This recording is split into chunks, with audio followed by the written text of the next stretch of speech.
Good morning, everyone, and thank you for joining us for today's extended day-ahead market stakeholder call to discuss the revised draft tariff language. My name is Isabella Nicosia, representing ISO Stakeholder Affairs, and I'll be facilitating the web conference today.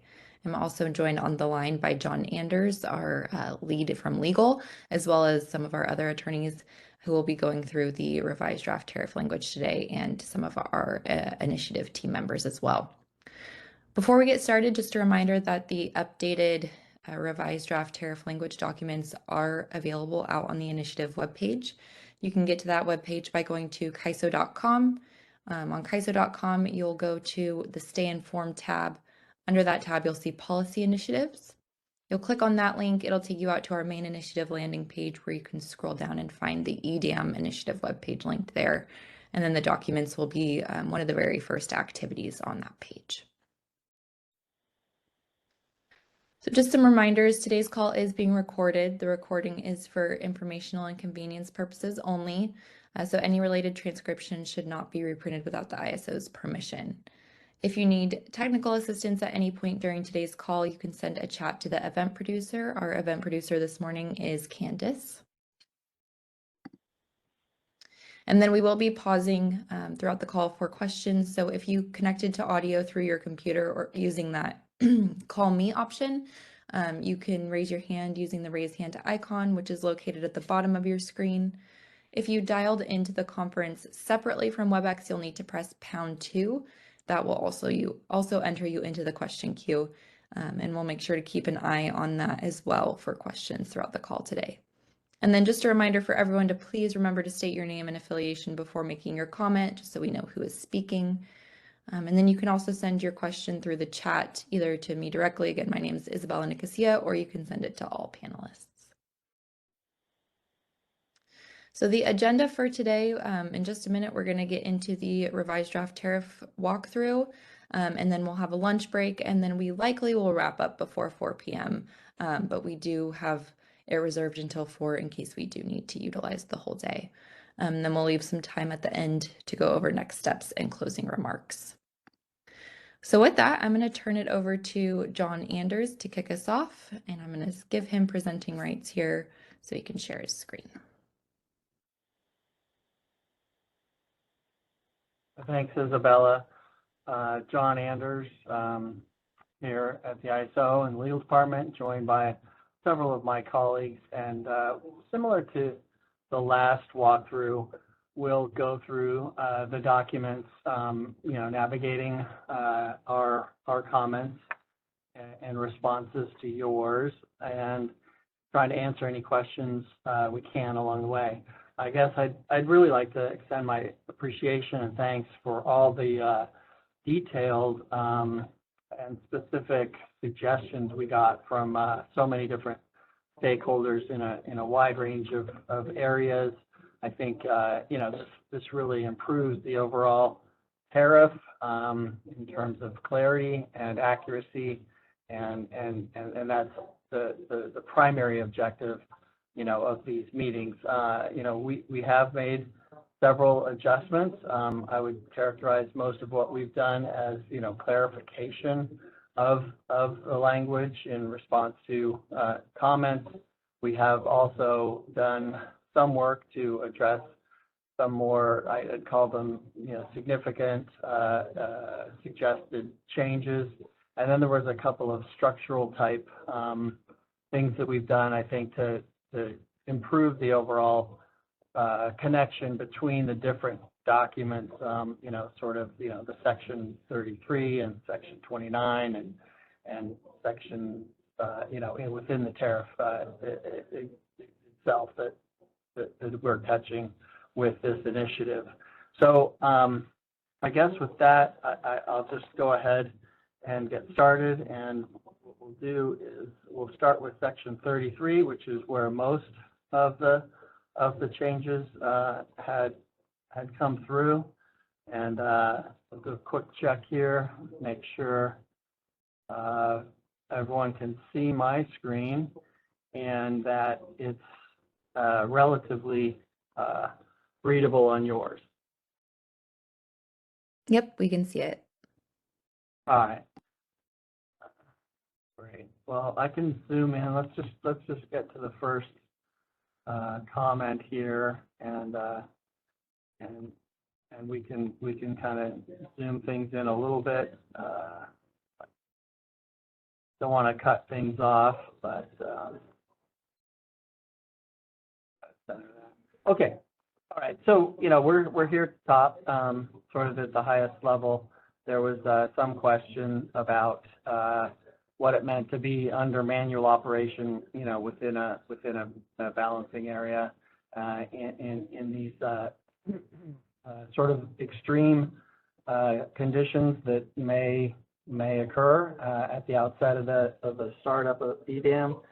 We did not experience a need with the WEIM to initiate any of these measures, but I think it's good to clarify this point. And basically, manual operation, excuse me, means that you're operating your system without reliance on the day-ahead market. So you may have market results, but you're doing all the dispatch and everything else manually on your system.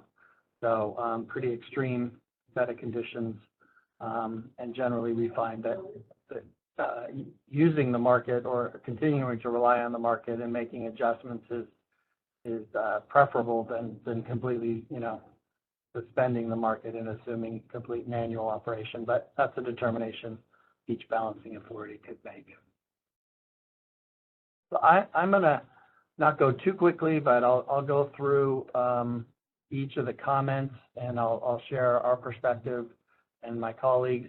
And I'll look to you to call out questions rather than pausing too many times. And if you want to look ahead, like Isabella said, the documents are out there on the website, so you can see where things that you raised may have been addressed, or wondering why they may not have been addressed. Hopefully that's because we considered them and thought otherwise, as opposed to actually, missing something that you've submitted. And I'll go back to this when we get to next steps, but for now, let's keep moving along. All right. So the next comment, we did receive a request for publication of the implementation agreements, which we have done for the WEIM, and we're gonna continue to do that so that it is out there, probably on the WEIM homepage, some kind of a similar presentation of information as entities join and complete that process, and we will post. We don't post all the agreements, but the implementation agreement is that would be consistent with the WEIM. So we're making a commitment to do that, but it's not necessary in our view to do so in the tariff. It's an administrative commitment and not a tariff level requirement. But we will do that.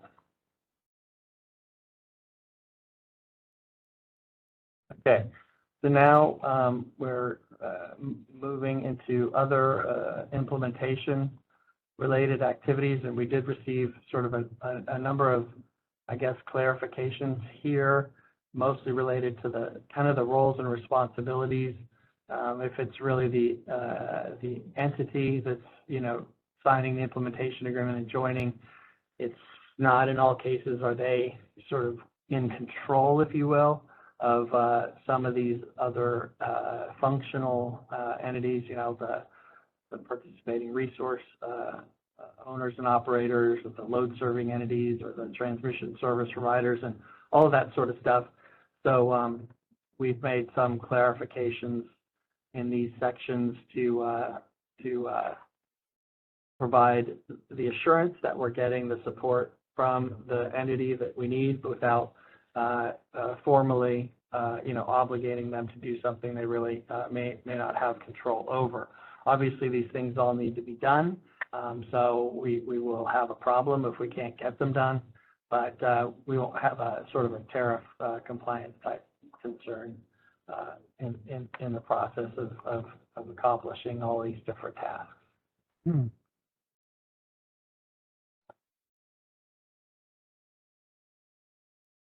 Okay, so here again, we have a implementation activity to confirm the use of the forecasting and the various requirements. And we did receive a comment, and we have clarified that, yes, when an entity is elected to use its own forecast in the WEIM, it also must do so in the EDAM, and the forecast selections must be the same in both. And that is a requirement that we've included in the section 33.31.4. It was already there, just we're connecting that dot through a comment note here, and that should close that out. Basically, if, as most have done in WEIM, adopted the CAISO forecast, then the CAISO would also do the forecast for the extended day-ahead market.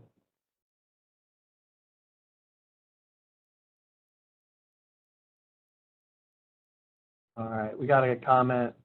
Folks wanted to make sure that third-party service providers would have, access to these provisional certificates or the provision of certificates to access these systems. And I think we'd made a change in the last round in response to a stakeholder comment. So we added contractors and vendors. So we think this should be sufficiently broad to enable certificate issuance to all service providers associated with the implementation of the entity into EDAM and others.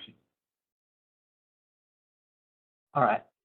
Okay, so this is sort of, I don't know if I'd say it's structural, but this is the first instance where this appears. It was actually in response to some comments about the application of ancillary services provisions within the extended day-ahead market, and how all of that fit together when ancillary services are not being procured or co-optimized within the market, but the market does need to know about the ancillary services being procured within a balancing area.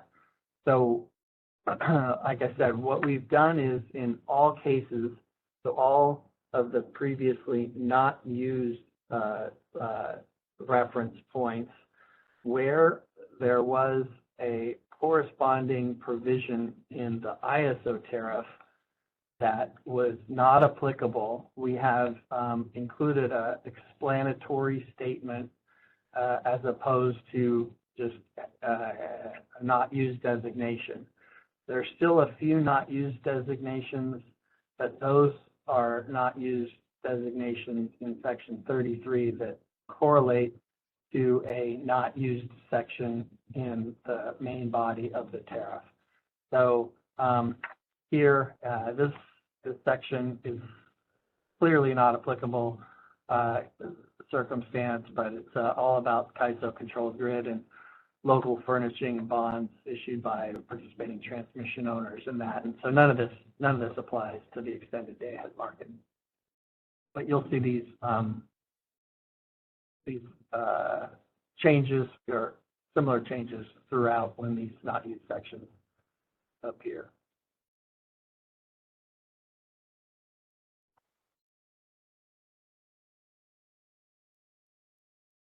All right.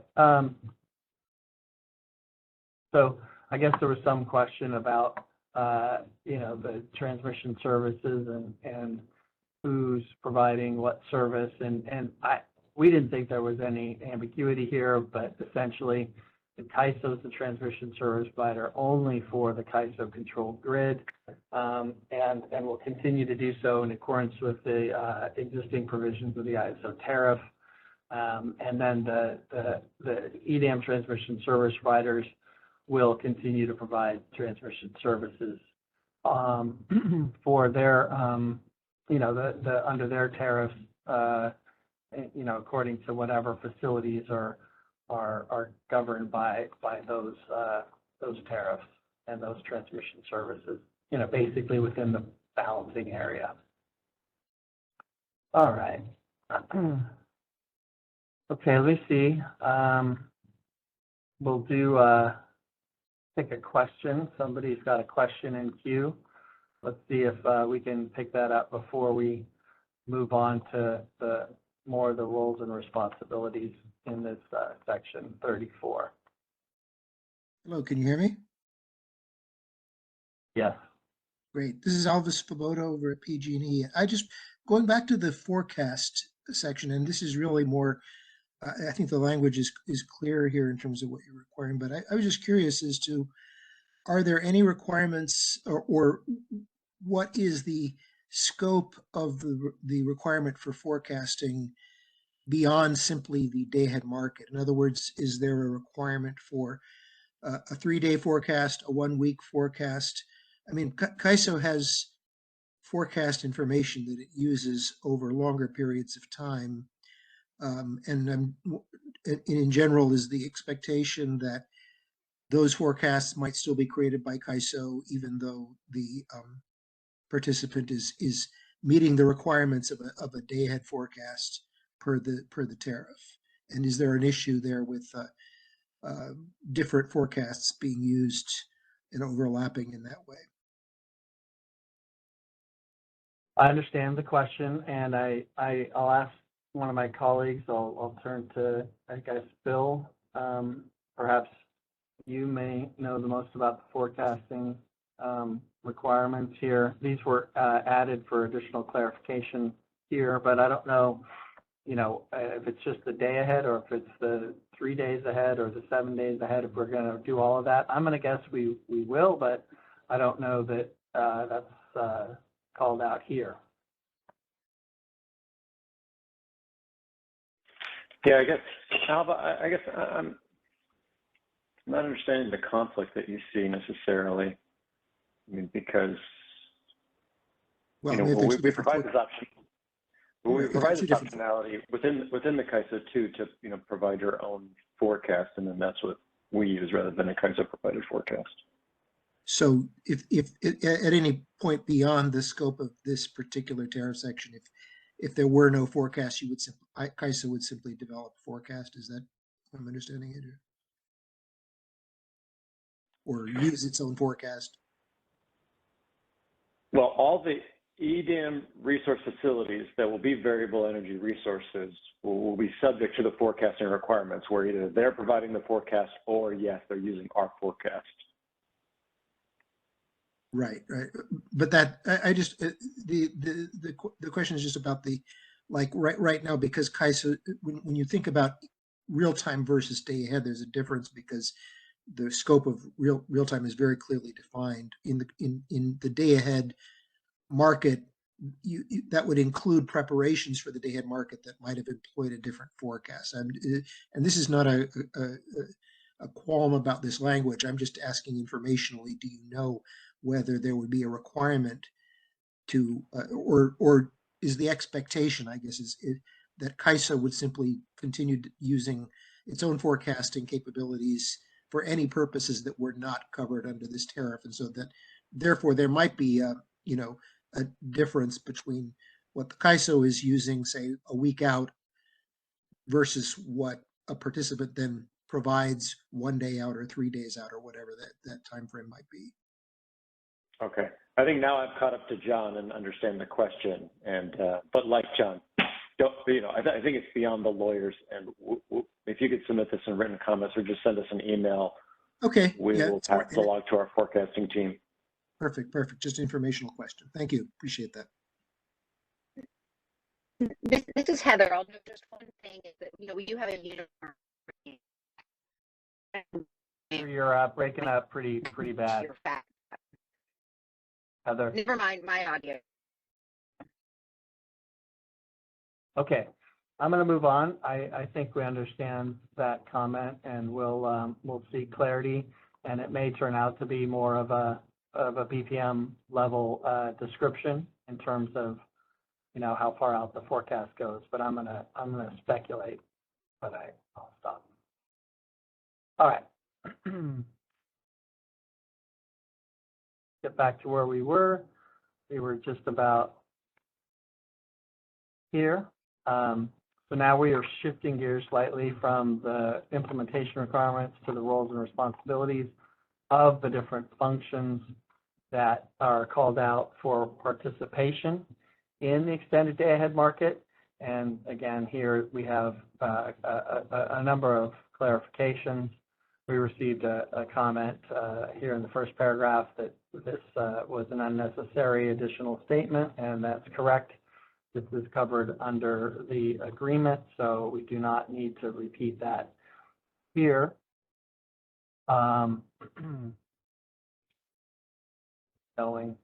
Then here we had a lingering phrase that we had agreed would be deleted in previous versions, so we've cleaned that up. Thank you for that. And then the next comment, this simply just clarifies that all of the load simmering entities within the balancing area need to be called out so that they can be appropriately accounted for in the market.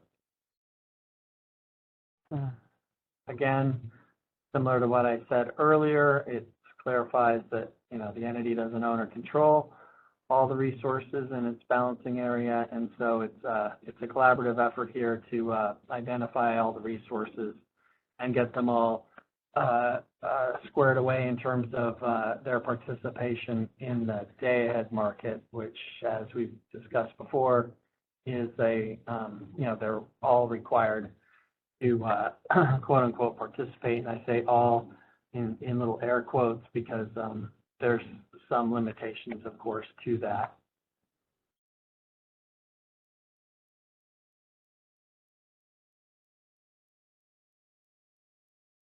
All right. Again, some more clarification in the resources that are subject to the requirements to enter into agreements and participate in the extended day-ahead market. Here we are now, again, still in terms of what the entity must do and what their roles or responsibilities are at a high level. And so here again, it's clarification that the entity identifies and informs which resource types basically are supported by their tariff and that are eligible to participate in the market. And basically, the ISO in the day-ahead market, in the extended day-ahead market, will support all resource types, participation by all resource types that are currently supported by the ISO within its balancing area. But not all of those same resource types may be something that the balancing area, the EDAM balancing area, can support. And I don't know, proxy demand resources may be one example, and there may be others, but that's our clarification, and we've made a few changes here to do that. Same with the next, some more clarification that it's identification of the transmission service providers in the balancing area. All right, I think we're going to switch now to the transmission service provider. So those are all the entity responsibilities, and then now we are moving into the transmission service provider. There was probably more adjustments here, and we've posted a few changes to the agreement because this is a new sort of functional relationship between the ISO and these transmission service providers. So we're continuing to evolve this, and here's a clarification that they, the termination, you can't have the extended day-ahead market without the participation by the transmission service providers. So it's got to be coterminous, and their termination needs to occur at the same time of the entity's participation, and vice versa. The entity's commencement of participation needs to also be supported by the transmission service provider arrangements. So all this will be worked through in the implementation process.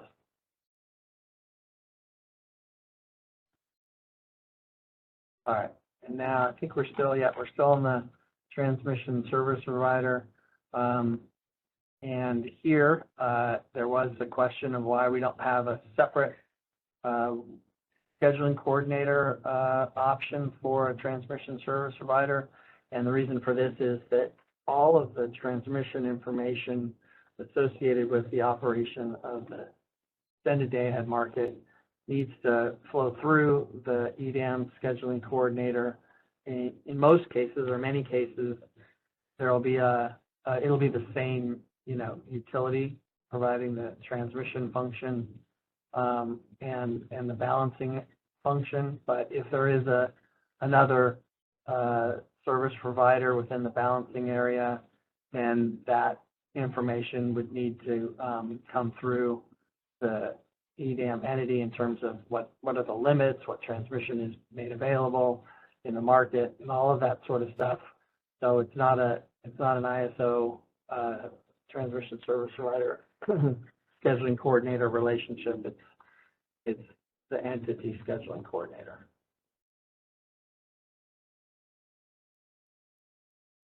Okay, now we're shifting to resources. So the EDAM resources, and we've added a clarification here. I think there was some question about which types of resources would be eligible. So we've described their sort of capabilities as at the highest level. These are the kinds of things they need to be capable of delivering. This is consistent with resources in the ISO balancing area. And we'll do some more expansive discussion and descriptions of the different resource types in the business practice manual, so that there's understanding and clarity. But everything, demand response, participating load, variable energy resources, storage resources, all those different kinds of resources, should be eligible to participate, certainly from the ISO's perspective. But again, we're not the transmission service provider or balancing authority, so needs to work within those functions as well.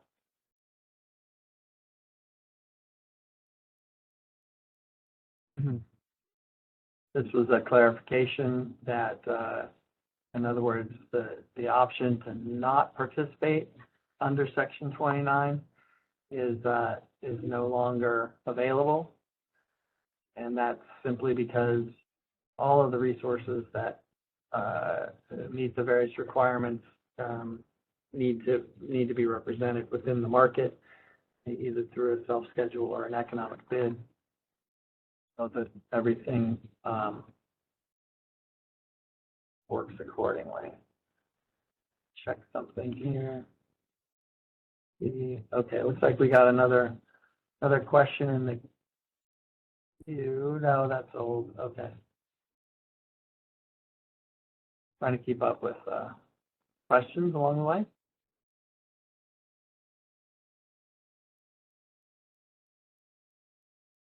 All right, so now we're getting into the scheduling coordinator for the resources. And just a clarification that they need to enter into the agreement. In most cases, any of the non-participating resources in the WEIM would transition to probably the participating or what is the EIM participating resource scheduling coordinator, now is the EDAM resource scheduling coordinator listing on their Schedule 1. But if there's others that are owned or operated by third parties, those would then come onto their own EDAM arrangements, and they would need both the arrangements for the real-time and the day-ahead markets. So that's what this clarifies. Can't just participate in the day-ahead. You can just participate in the real-time, but if the balancing area is in the day-ahead, they need to be represented. Okay. Now this other function, the load serving entity function within the balancing area. So here we have clarified that we do need all of the, basically all of the load that's within, or all of the demand within the balancing area represented by a load serving entity. Again, can't have little voids where load is in the forecast and it's not represented in the market. That needs to be part of or to both?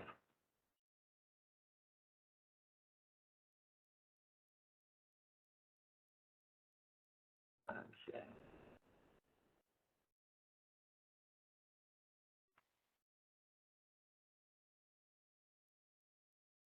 All right.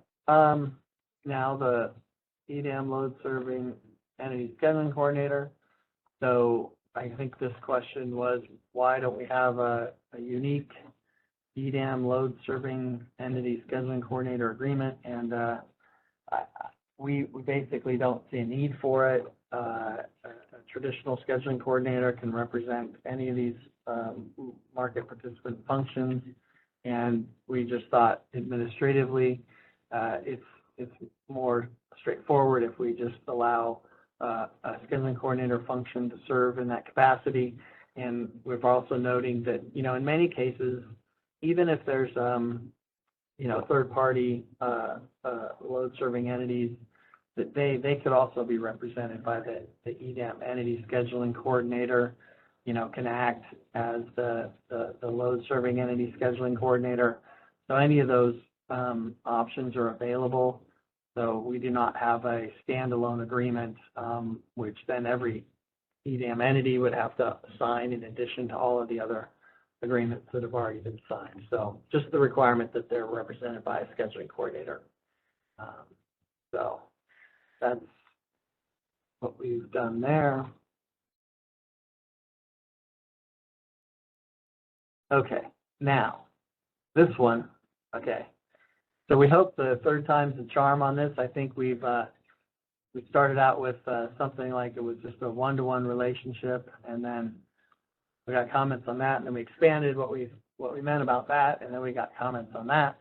So we've redrafted this concept, and the bottom line is that we need the representation in the day-ahead market to be the same as the representation in the real-time market, so that there's alignment. So an SCID that's configured for the real-time market, they also have to have some similarly configured SCID to represent the loads or resources or whatever it might be in the day-ahead market.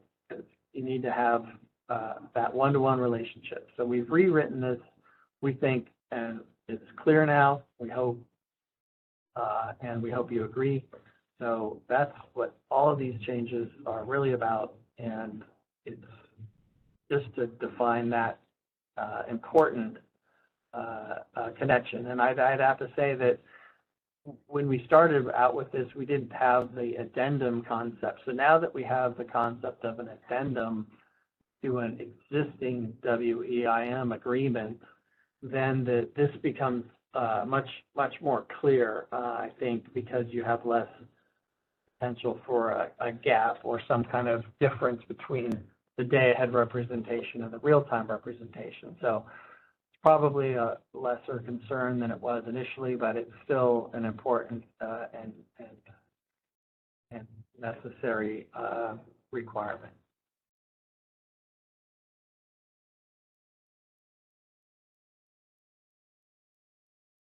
Let's see. Okay.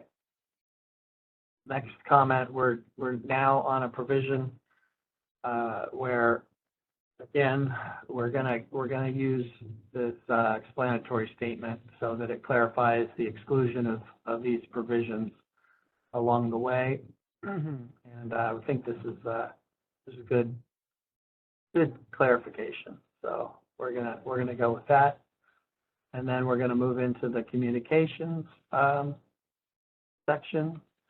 And here, I think we had a comment about the term generators, and I think there's some nested definitions in here, but it does work the way it's drafted, because the term generating unit, which is referenced in the term generators, was amended in Appendix A to include resources located in the EDAM balancing area. And that's sort of a parallel change to the WEIM changes for resources in an EIM balancing area. So we think this works. Didn't make any changes.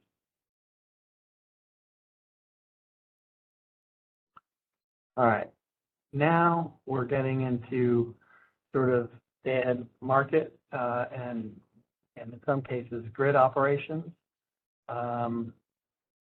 So a couple of cleanup typos and clarifications just in this normal operations section.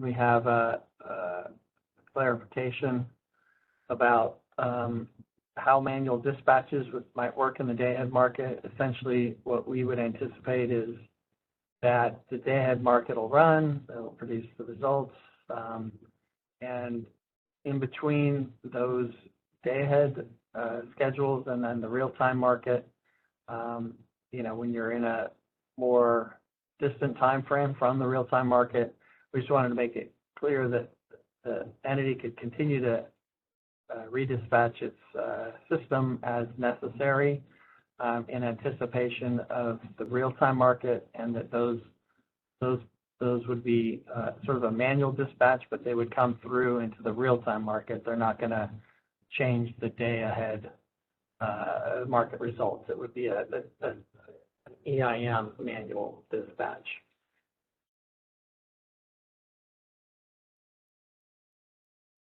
Okay, I think that's just a clarification. Okay, so now we're into sort of market disruptions and what might happen, and what the ISO may do as the market operator.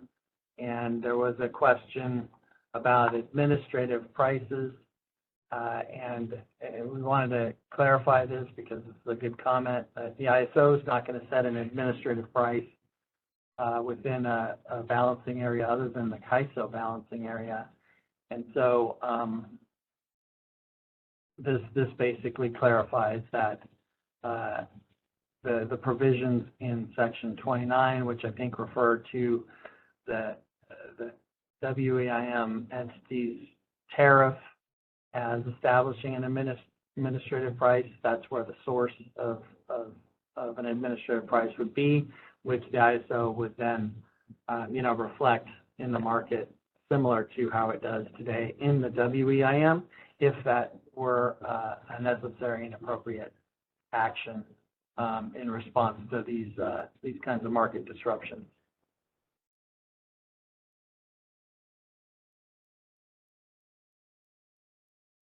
All right. Now, this section got a lot of attention, and it's a corollary, if you will. And when we get to the transmission availability sections in 33.18, we have added a cross reference back to this section to clarify the relationship between what are the market scheduling priorities in the day-ahead and real-time markets with respect to the transmission that's been made available to the extended day-ahead market to support transfers between balancing areas. So all of that connects back to here. So this is basically what ends up happening when there is infeasibility. So basically, if the market, the day-ahead market, and then ultimately the real-time market, it is unable to redispatch resources in a way that can make both the self-schedules and the transfer schedules. So the self-schedules likely are coming from intraday submissions, so after the close of the day-ahead market.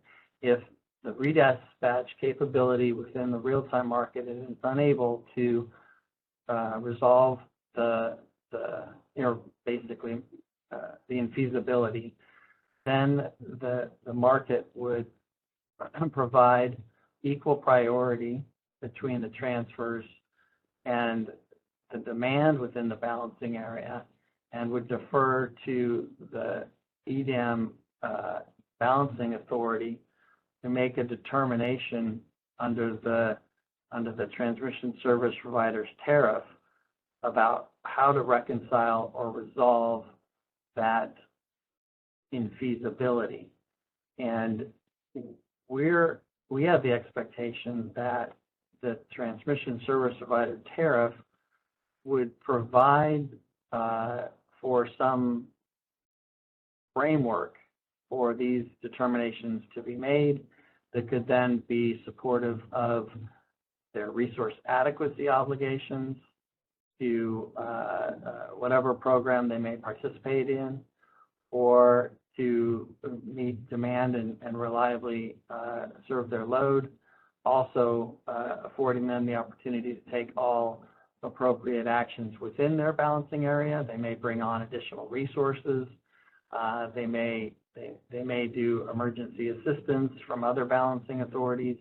Whatever types of things they may do, those are all happening outside of the market and could be fed back into the real-time market, but the real-time market has done everything it could to resolve the infeasibility, and it's now looking to the balancing authority to take it to the next level. And so we think this works well in connection with the market scheduling priorities and supports balancing authority actions and responsibilities consistent with their function and their transmission services within their balancing area. Of course, as before, they need to notify everyone else that's affected and communicate this, and the CAISO will take their instruction and reduce the transfers, understanding that others may depend on those transfers. So this is really focusing on communication amongst everyone that's involved. Scroll down. So we think these sections have provided appropriate clarification, and I see we do have a hand up, so I'll go ahead and take that now. I think it might be, I'm not sure who it is, but go ahead.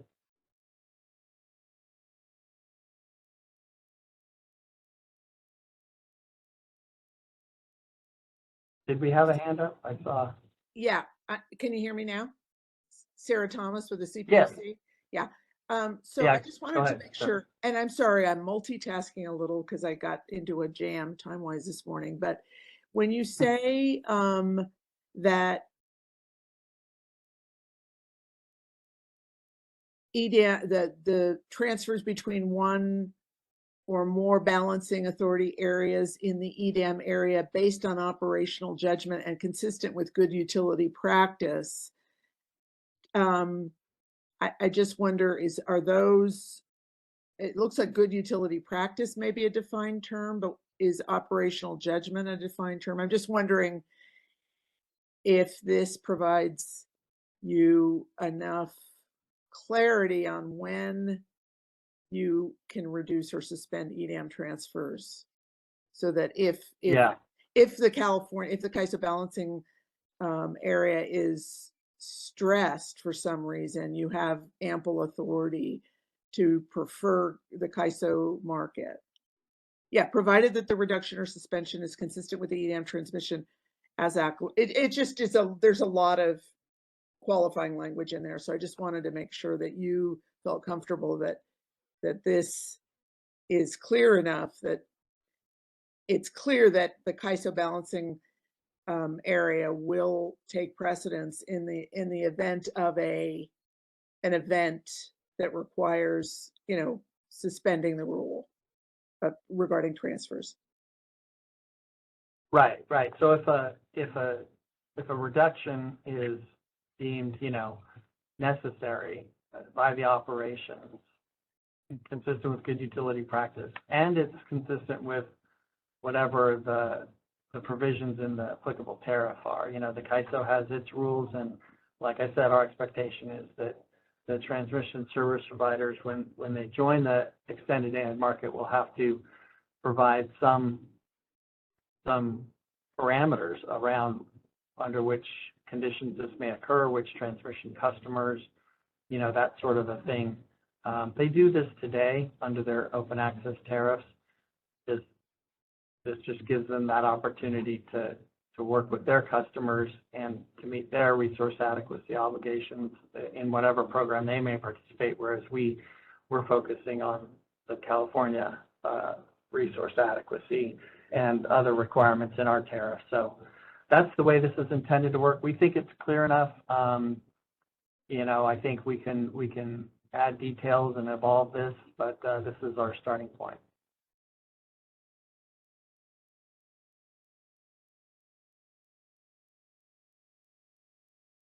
All right. Thanks, Sarah. I appreciate that. I don't see any other questions.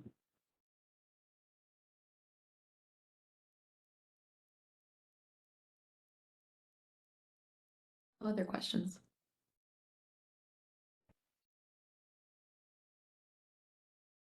All right. So here we get to another not used section, and this was the one that triggered our thinking.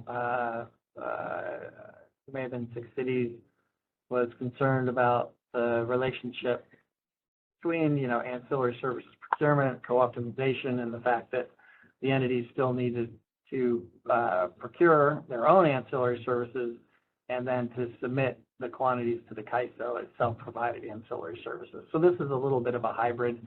In other words, everything doesn't apply, but there are some rules around informing the market of the ancillary services so that, for purposes of resource efficiency and other requirements, the market is aware of those resources. All right, I think the next section, I think this is, clear. We're just clarifying when maintenance outages are applied, but I'm going to go back to a raised hand. Looks like we have a raised hand, so we'll see where that comes in. It looks like Tri-State. Go ahead. Hi, this is Ryan Hubbard from Tri-State. I guess my question or comment is on 33.9.1 maintenance outages. Okay. And so with regards to maintenance outages, I guess I might have an earlier version of this language, but the version I had referred to maintenance outages on transmission facilities and EDEM resources.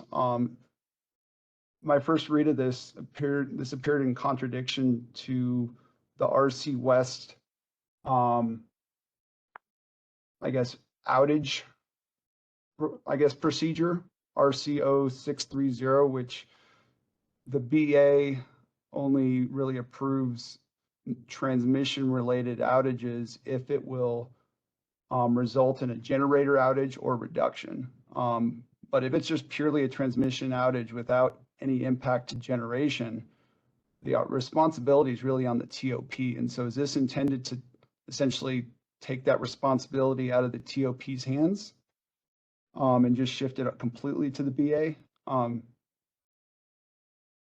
I guess, or is the plan to revise the RC West procedure? We were not proposing to revise the RC West procedure. So you're asking a functional, scope kind of question. So the entity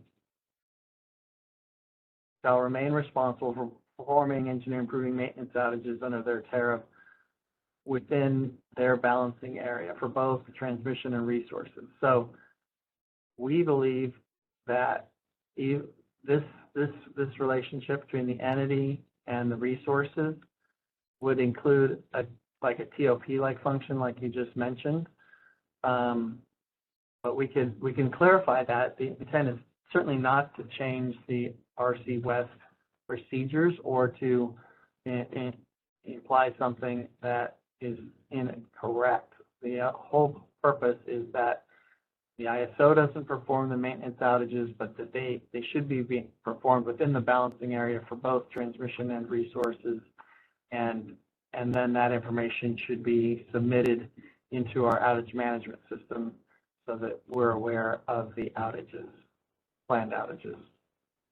Gotcha. No, that helps, and I think that clarification would help. I think our initial read was this would, I mean, Tri-State is not a BA, but we're located within a BA, and it kind of read that, hey, any outage we want to do or maintenance outage we would want to do on our transmission facilities would require the BA to approve it, whereas today, unless it impacts generation, we would just submit those to the RC as a TOP. Because in this, Tri-State would not be an EDAM entity, but we would be a transmission service provider.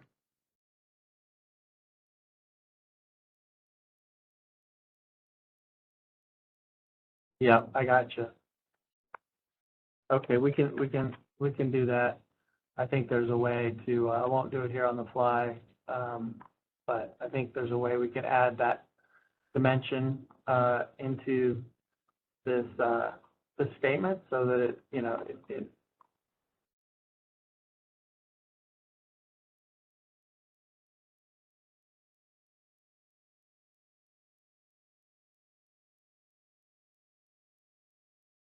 all right. I think that's good. Okay, thank you. Anything else on this? I don't see any additional questions. Okay.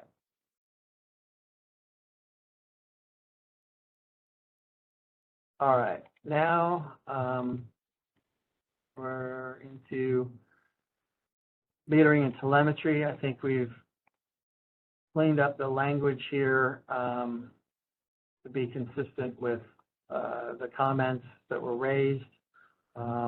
Basically, it's all EDAM resource facilities. We don't need the different types. It's confusing, but if it's a resource facility, then it needs to satisfy these requirements.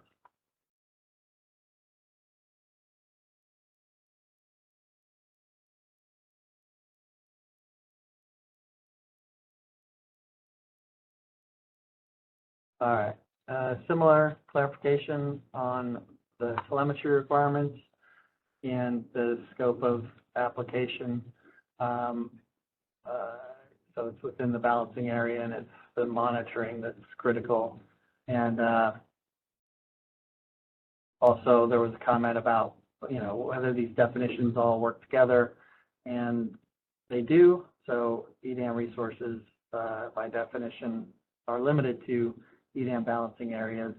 So we don't need to distinguish CAISO requirements within our balancing area from this section here that applies to the EDAM resource facility. So CAISO resources will continue to be CAISO resources, you know, participating generators and the like.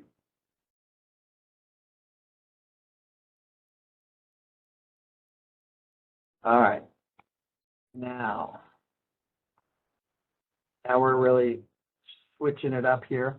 So we're getting into now the settlements section, at least the settlement section in 33. And so the first set of comments we received was some clarification sort of on the term, what does it mean to further allocate and allocate?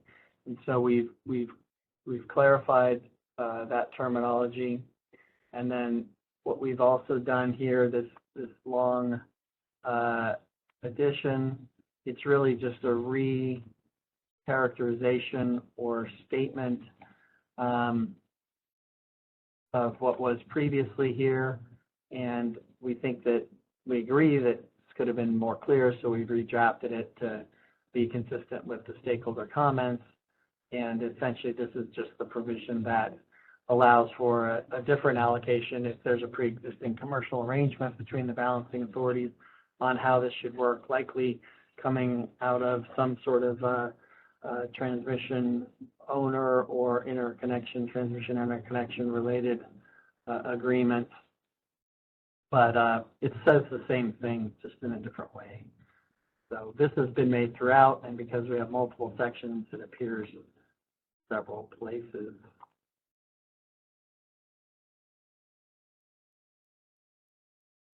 All right, so then we've clarified this by saying we're not further allocating. It's sort of the next, we'll then allocate the transfer revenue based upon the following sequence of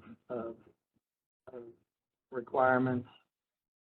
And then lastly, clarified further again by thereafter. So again, trying to sequence these activities a little bit more clearly. And like I said, these appear in 3 different places. So we have, you'll see them come up here, but I'm going to skip over them because we just talked about it. This was just a cleanup change, some old language that had been previously deleted in the last round, I believe, that had been overlooked. So we're cleaning that up here. And okay, now we're switching. So that was transfer revenue allocation. Now we're getting into congestion revenue allocation. And there was a comment about the use of this term adjustment, okay? And this is an ISO sort of term of art, but it is a term that we use. It's not a defined term, but it is the term we use in this context. And it basically, it's used throughout the tariff in many different places to mean essentially the same thing. It's when there's a potential for either a payment or a charge, and that can result in an adjustment sort of up or down of the revenue that's distributed to the balancing area. So in terms of ISO settlements nomenclature, this term adjustment is the correct term, and we're going to maintain the use of this term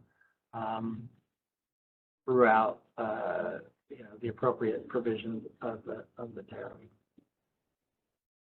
Lastly, there was some question what applicable balancing authority area meant. So the applicable balancing area is the balancing area within which the congestion occurred in the first place. So that's who gets the revenue. The congestion revenue is accumulated within the balancing area for all the constraints, and then it is allocated to the balancing authority that's responsible for that area where the congestion occurred.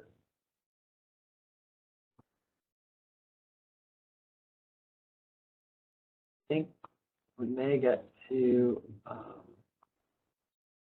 think we're going to get to RSE here. So we are in the RSE failure surcharge section, and I will ask my colleague Heather Curley to step in.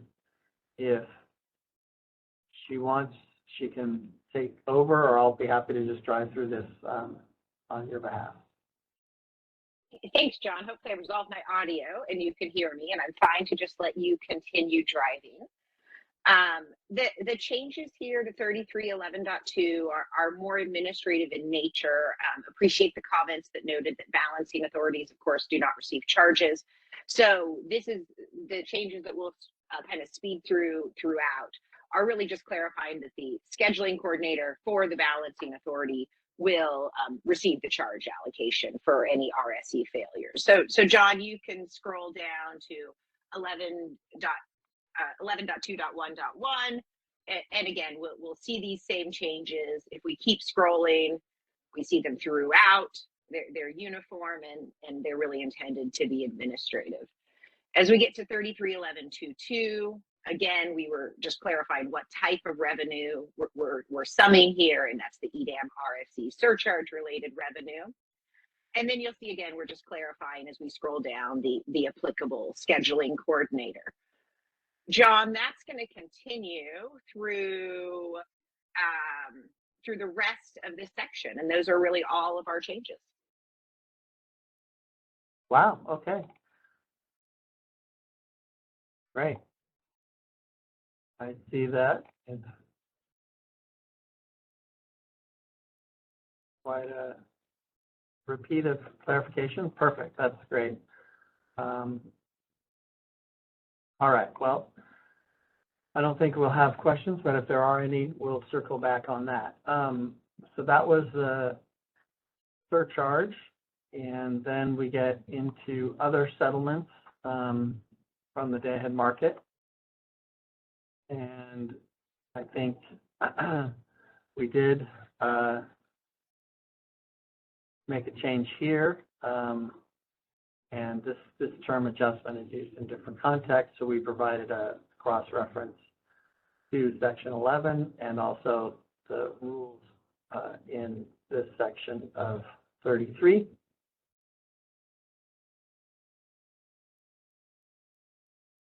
All right, this section is the one where we settle directly with the EDAM legacy contract owner or transmission ownership rights. And we've added some clarifications to make it clear that the basically what we've called the hedge, the congestion hedge, and the settlement associated with that, it occurs between the ISO and the contract or ownership rights holder, and it's just as described in this section, and it's otherwise, settled at an LMP similar to all other day-ahead awards. So I don't think there's too much more to this, but it was useful and helpful clarity to get this tightened up.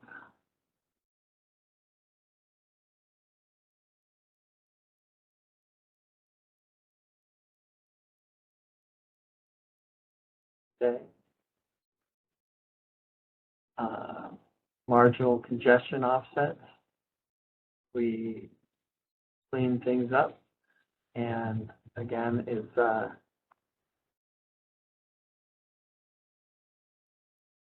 associated with the offsets for the legacy contracts and ownership rights.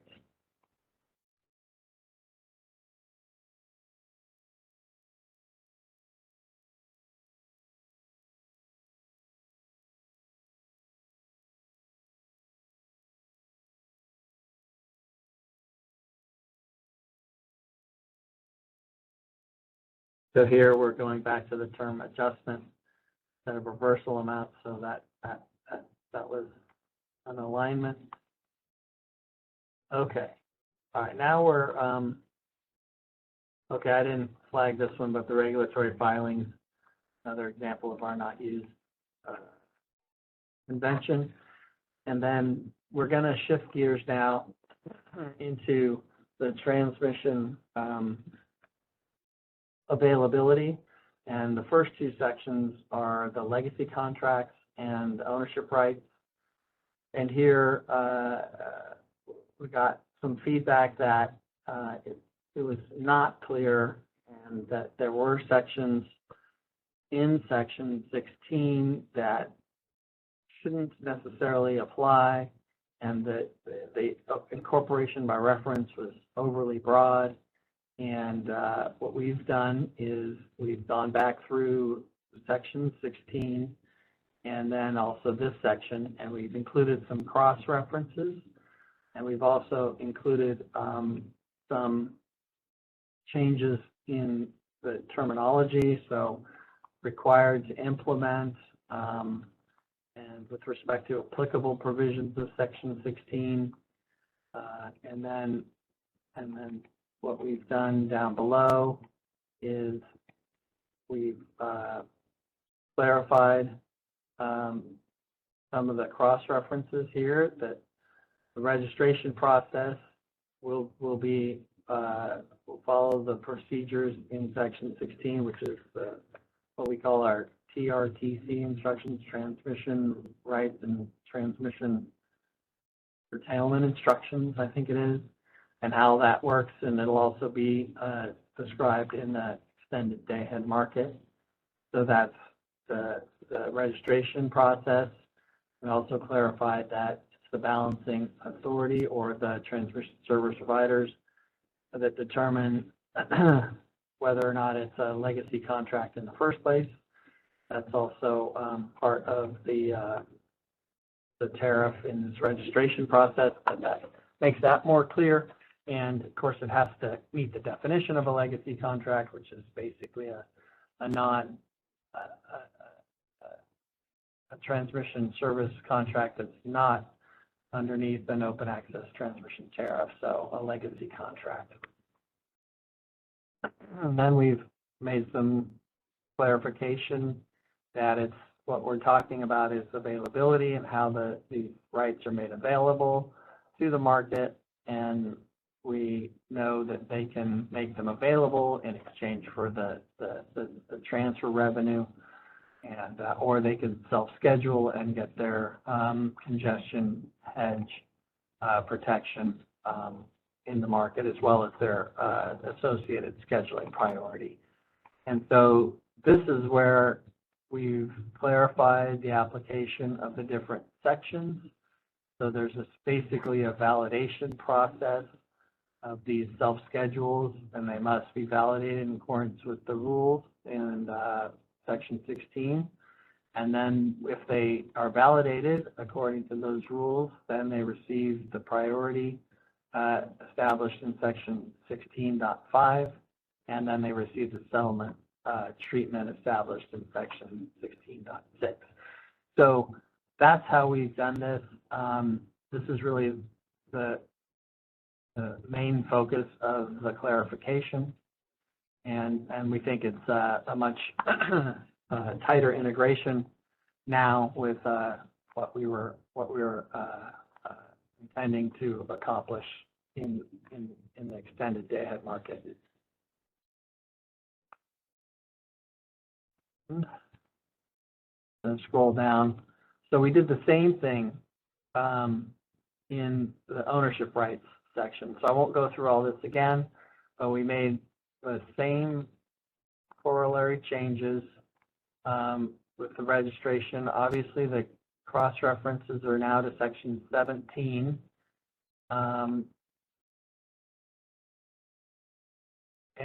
I'm going to come back to that comment there. And then we did it again on the scheduling. Again, the references are different. They're in section 17, but it's the same idea that if they follow the procedures and are validated, then they receive the priority and the settlement treatment according to the section 17.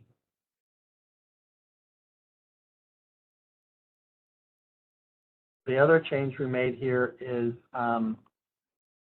availability. So now when we're dealing with ownership rights, so these are third-party ownership rights, not transmission service provider rights, or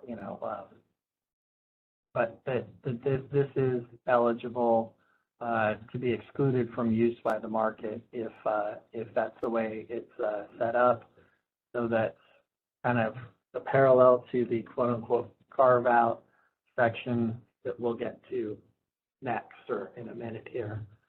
But this is an ownership right, so they own it, and they can make the determination accordingly and quote-unquote carve out their rights if that's what they want. Alternatively, of course, they can use their rights, or they can release a portion of their rights. If they're using their rights, then they're not carved out, and if they're making them available for transfers, then they're also not carved out.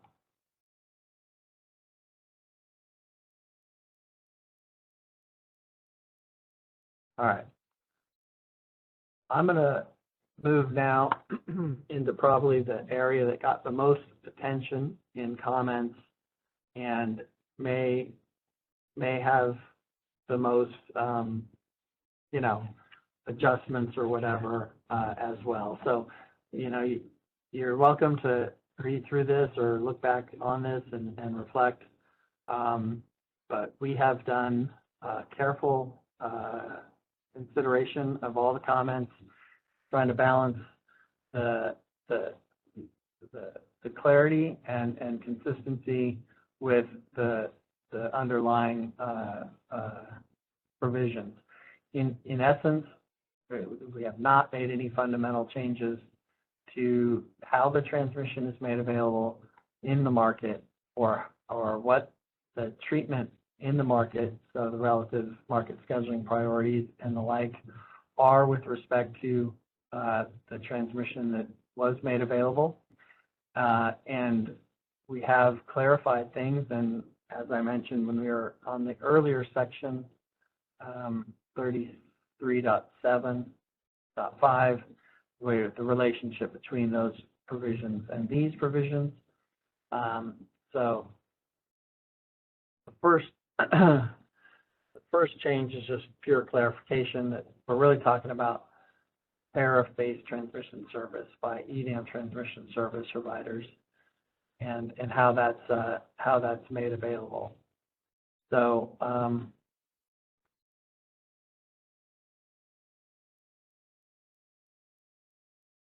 there is, again, some clarification in these descriptions. For example,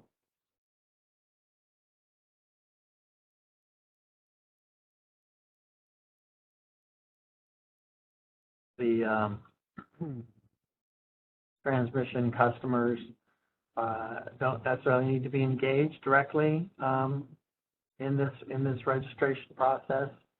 So the coordination between the transmission service provider and the entity to get the appropriate information registered into the ISO systems to recognize the transmission service rights that are provided by the service provider.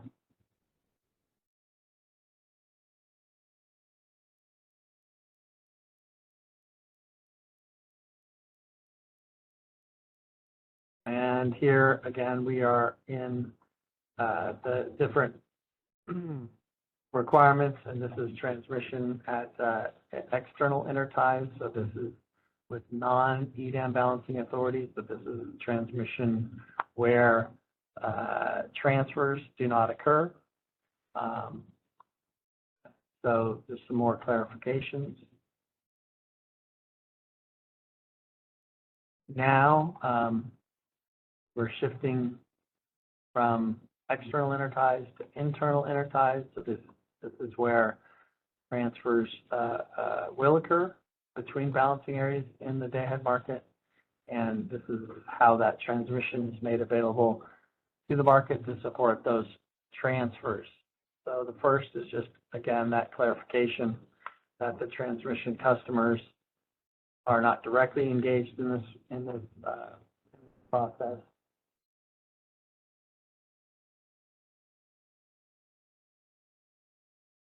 There was a request that the clarify that the transmission service provides might be longer than hourly. I think this was just intended to note that they'll be, represented in hourly increments. Of course, they could be longer, so we've removed that reference because it could be confusing. But whatever duration those rights are, that could be multiple hours, multiple days, and they can support transfers.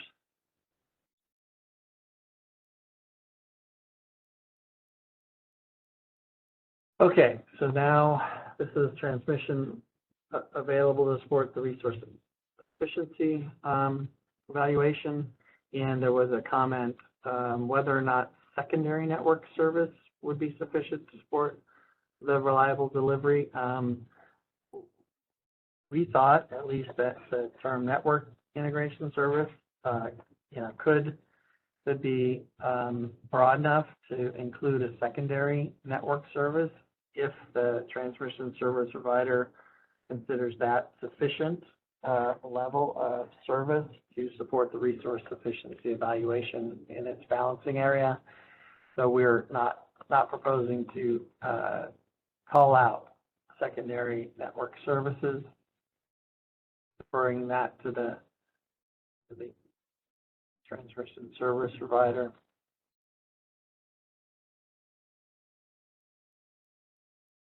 All right, now the release of the transmission Here, we've just clarified that the release also needs to be consistent with the transmission rights of the transmission service provider tariff.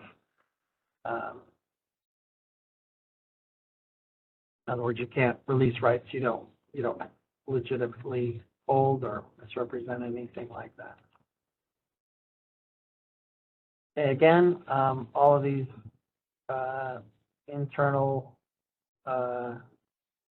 schedules are continue to have, intraday schedule changes are all permitted and will continue to be permitted. And we talked about how the market would re-optimize in order to accommodate these intraday schedule changes and what would happen in the event that the market was unable to resolve the transfer, and the demand would receive an equal priority in the real-time market and would be accounted for under the transmission service provider tariff. I'm going to get to the next section, and then I'll open it up for questions. So this next section, then, I was sort of talking about the availability of the transmission, and this section is talking about the recognizing the rights and the relative priorities within the market. And again, there was a lot of comments on this section, and I will take a question. I think I saw a hand from, it might have been Sarah, but go ahead.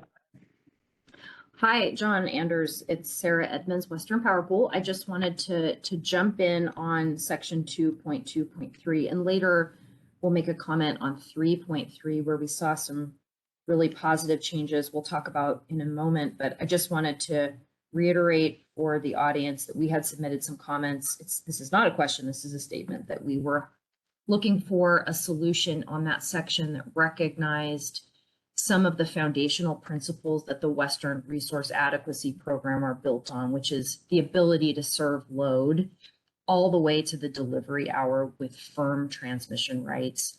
And while we recognize and certainly hope that all of the market tools and efficiencies will be able to allow intraday schedule changes of firm transmission customers, that there may be those scenarios where constraints exist on the system, all efforts to redispatch may not work out, and then we'll have to talk about curtailment. And in that case, again, because of the importance and the kind of foundational principles that RAP is built on around use of firm transmission to serve load, that we were hoping for recognition of a higher curtailment priority for that incremental amount of additional transmission that a transmission customer who owns those rights is asking for in that time period. So I just wanted to provide that statement. I recognize that those changes were not made, and look forward to later sections where we can say a couple more things about the alternative solution that CAISO has introduced or allowed for. Well, thanks, Sarah. And we certainly heard and read and considered all of your comments and a few others along similar lines. And I mean, we did come down where we have here, and we can talk about that a little bit more. But we're not at this time including those requests in the ISO tariff. Certainly, the door is open for EDM transmission service providers in their corresponding OAT changes as they join the day-ahead market, whether or not they're in the RAP program or some other program or on their own or whatever they may need to do, to account for some of those pensions in those corner cases that we've talked about for many, many, many hours. Okay, so we'll move on then to some of the clarifications here. So this is the section now where we're sort of describing the process by which these transmission rights, these OAT transmission rights, would be registered, and then they would receive a contract reference number. So it could be of any duration, could be a month or longer or shorter. We will have a sort of an on-the-fly type registration process that's available for shorter term rights and for that registration to occur and for the appropriate, market scheduling treatment to be afforded to those contract reference numbers or self-schedules associated with the contract reference number. So that is all in here, and we are clarifying, a few things around that. We haven't provided the details of that, but we are in the process of developing that registration system, and there'll be more details about that in a business requirements documentation or the business practices.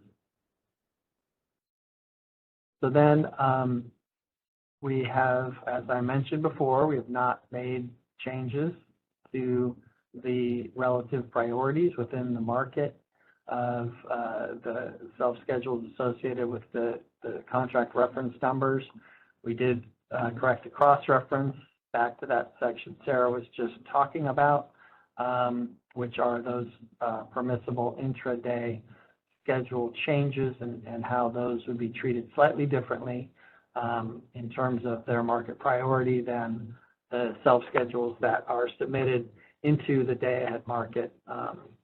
And so again, we go through the different priorities, and then we go through a series of different requirements. And what we have done is we've added a new provision, and I did mention this, that each entity is responsible for managing these constraints after the market. And they do so in accordance with of course, their transmission service provider tariff. Also the real-time market, the WEIM section 29 of the tariff provides them, various tools that they can utilize and how to report manual dispatches and all these other kind of things. And then, of course, there's the reference back to section 33.7 in those operational timeframes, and that the relative priority of transfers in the market and the ability of the entity to resolve those in accordance with its tariff.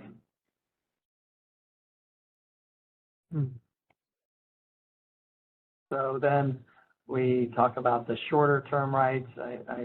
We originally thought there might be two processes for this, or some sort of different treatment. So they do appear in different sections, but the bottom line is that they're just treated the same and have a slightly different registration process. If they're shorter term rights, it's some sort of a user interface type of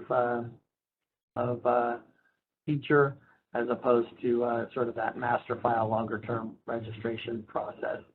So more details about that. All right. The last section in this section is what we're calling transmission not available in the day-ahead market. So this is what's been colloquially called a carve-out, and not to help clarify, this is not just a quote-unquote financial carve-out like the perfect hedge. This is a physical carve-out. This is it's not available to the market. So in that sense, it's expected that this would occur in limited circumstances. And what we've done is we've clarified that, at least from the ISO tariff perspective, it is a decision that should be made by the entity, and according to the transmission service provider tariff, and how to do that and what to do about it is up to them.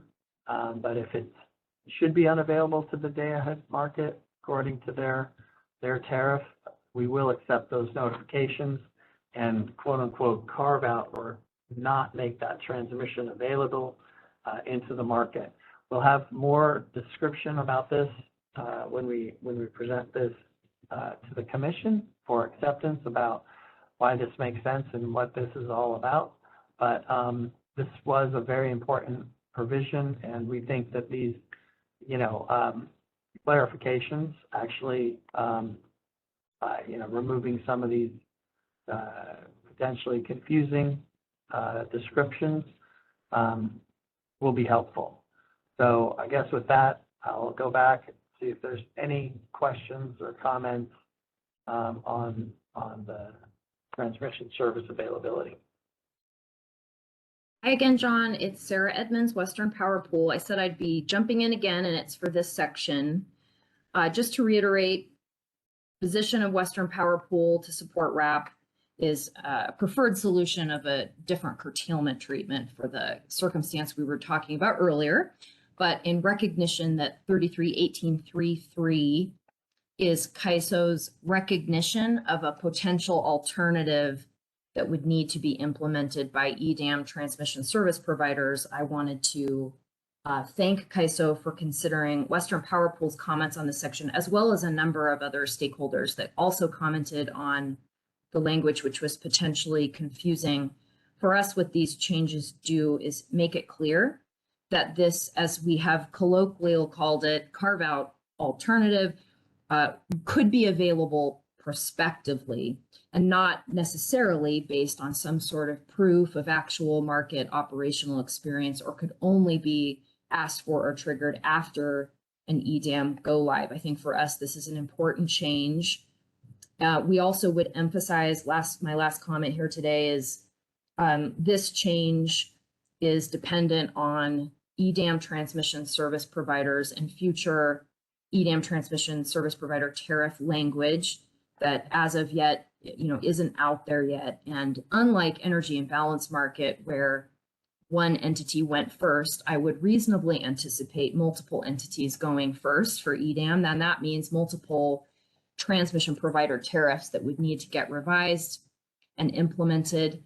And my urging to the community would be for those potential EDAM transmission service providers to start getting together and putting some ideas out there about how those multiple EDAM tariffs might sync up on issues like this, because industry and market consistency will be super important here. Thanks for the opportunity to make some comments. No, thank you, Sarah, for the comments and the input and coordination on these issues all along the way. I think I just say, clearly our expectation, these circumstances would be hopefully limited. We're just not there. Experience will help us all. And, it's here if it's needed. And, over time, folks and the market may grow in a way where the redispatch becomes sufficient to mitigate, the need for these types of carve-outs. But again, we're here at the beginning. We haven't even started yet. So we think this is the right place to be now. And we definitely heard your comments and the comments of others. And this is where we are, and this is where we're moving forward from. And, we definitely look forward to that. And, the CAISO, we will be engaged with the utilities in developing their tariff changes to support the EDAM, and we look forward to that process in the, hopefully, I would imagine the coming months or the coming year or so, and got to get the CAISO tariff through the commission first, but we'll get there. So thank you. Anyone else?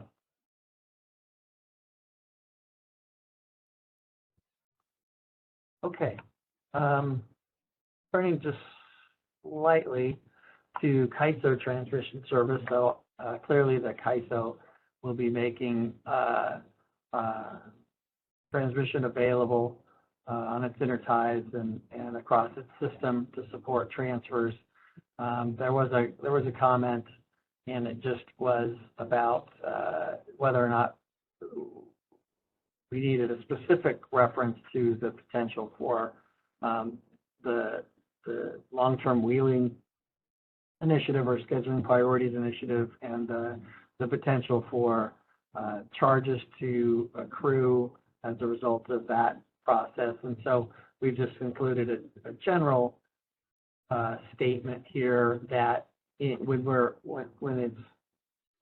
making the CAISO grid available in accordance with section 23 in Appendix L for these transmission, it also would include assessment of applicable charges. Then we had a clarification that that it's not just supply, it's the scheduling coordinator of the supply that is submitting the schedule to wheel through or export from the CAISO balancing area. And that gets us through transmission. And then we are at reliability coordination. And I think we'll probably be able to get through section 33 this morning. So I'm going to just keep going.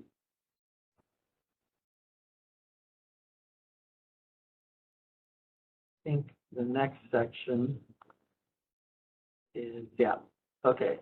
So this is section 3323, which is applicable only to EDAM market participants. This is the transmission service requirements for the, if you submit a economic bid or self-schedule or awarded by the market above the transmission reservation that you hold, then you're going to be charged. And we got a lot of comments. The folks wanted a uniform requirement that the transmission would be available under the transmission service provider tariffs on an hourly basis and potentially an hourly non-firm basis. So first, we're not going to require transmission service providers to implement an hourly firm product if they do not have one already. We understand that does create potential lack of uniformity, but we're not here to dictate that requirement at this time. And then we did not think that the non-firm service was appropriate in this context. And then we did get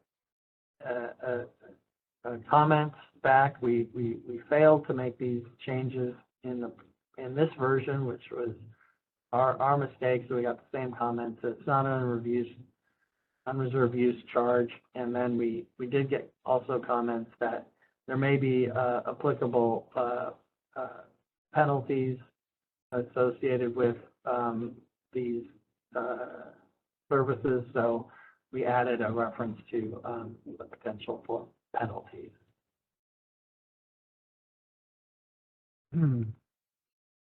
All right. Then a couple more of the not used sections. And now I am going to turn over the microphone, at least to my colleague Bill Weaver, to talk about the transmission revenue recovery provision.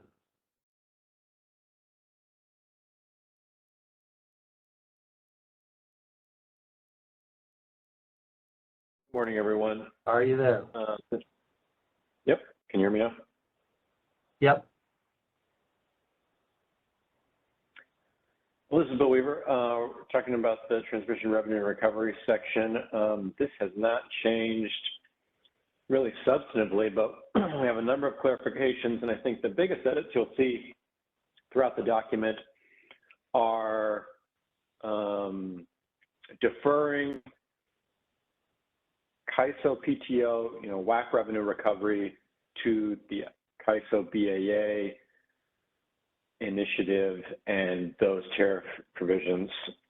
From the start, we kind of had a foot in both camps where there was, there were elements of this that were intimating toward that the CAISO PTOs would recover. But first, we don't have that complete rate. We don't, have all the mechanics figured out yet.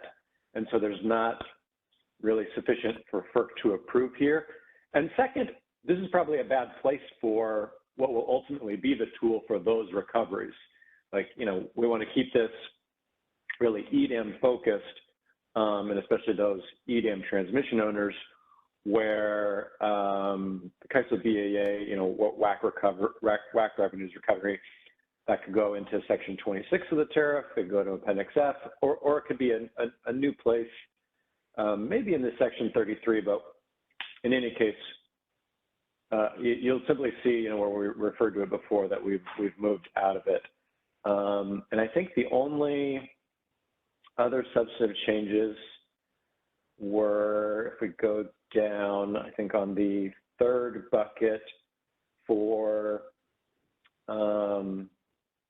interchange transactions, that we specified the rate that was in the policy and wasn't specified in the tariff before. Now it is.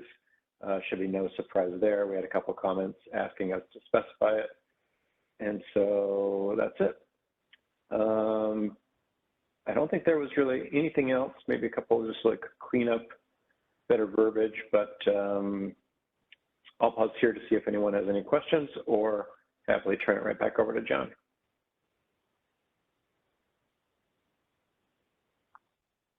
Thanks, Bill. I'm not seeing questions, but I don't see everything, so. Yep, and feel free, if something occurs to someone, you know, you can reach out to John or me or Milos, and we'll take it up directly.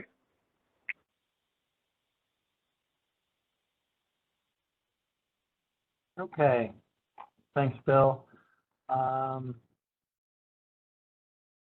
Okay, so now we're into section 3327, which relates to section 27. And we did get comments, and this is sort of one of those semi-structural things. We're trying to make it, trying to improve the overall relationship between these sections. We think we've done that. We didn't take a section by section approach, but we have added a descriptive term, essentially, that clarifies the relationship between section 27 and what applies to the day-ahead market in terms of EDAM market participants.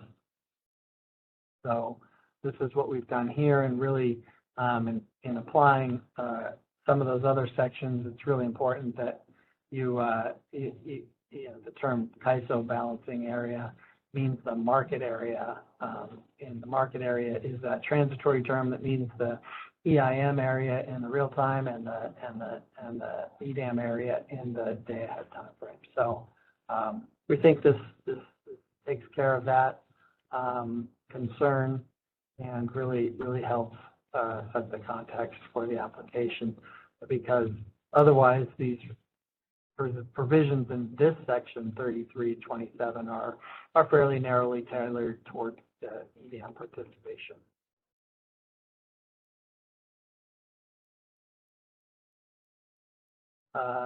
Here we had a clarification for these default generation points. They are balancing areas outside the EDAM area. So by definition, if you're outside, you're a non-EDAM BA, but that's better just this term. So, okay, so that was section 27, and now we're on to NRSC trades. Several, mostly sort of marketers and suppliers that wanted to adopt the functionality of NRSC trades within the EDAM area, and we're maintaining the exclusion. This is consistent with the WEIM, which does not allow NRSC trades within the real-time market, you know, balancing areas outside of the ISO balancing area. And so we appreciate, you know, the desire of stakeholders to adopt this, but we can consider it as a possible future enhancement as the extended day-ahead market grows, but we're just not prepared to undertake this at this time, it's not an insignificant level of effort, and we're confident that there are other avenues for marketers and suppliers and traders to account for these differences without the ISO implementing the inter-SE trade functionality.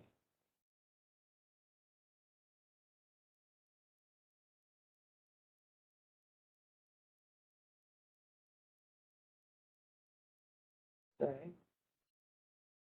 This is just the relationship between the EDAM and the EIM provisions. And there were some other comments in section 29 about, clarifying the reverse. And we think it works in both directions. I haven't really made any significant changes to these relational sections. Okay, now section 33.30, we have made a few clarifications. So these rules are in addition to the rules in section 30. So we've clarified that relationship, because really there are a number of bidding rules that apply from section 30, and these are really supplemental requirements or rules associated with the extended day-ahead market. Again, here we had a comment about self-provision of ancillary services. So this is how they're represented to the ISO in the market can account for them. It's a submission to self-provide. You can do that in the CAISO balancing area. So in EDAM balancing areas, they would submit something with the same form, and the market would account for those ancillary services in their balancing area.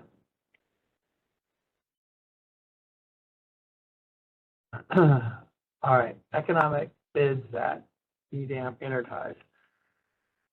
So we went back and reviewed everyone's comments on this, and we went back to the policy paper and looked back on the WEIM, and we've essentially aligned everything to be consistent with the way the WEIM works. So this is an optional feature. So if a balancing area enables the submission of economic bids at its interties in the real-time market, then they would also be enabled at their interties in the day-ahead market.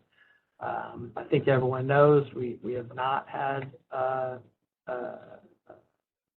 balancing authorities enable economic intertie bidding. It continues to be available at the ISO balancing area boundaries.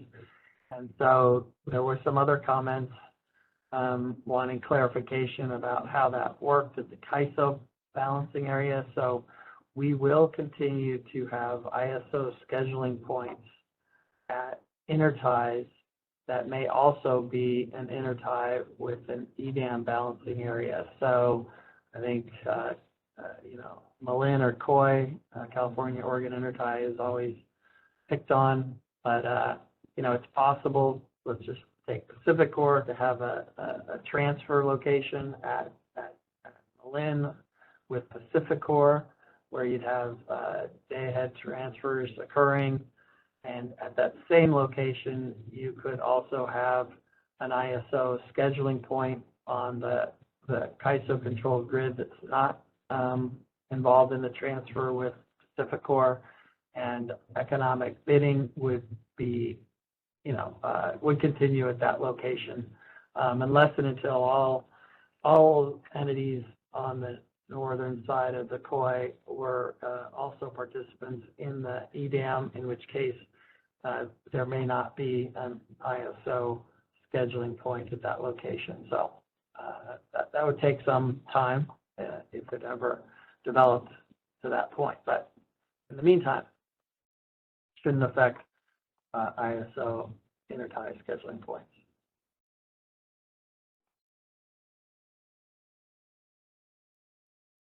All right, convergence bidding, I think I can handle this one.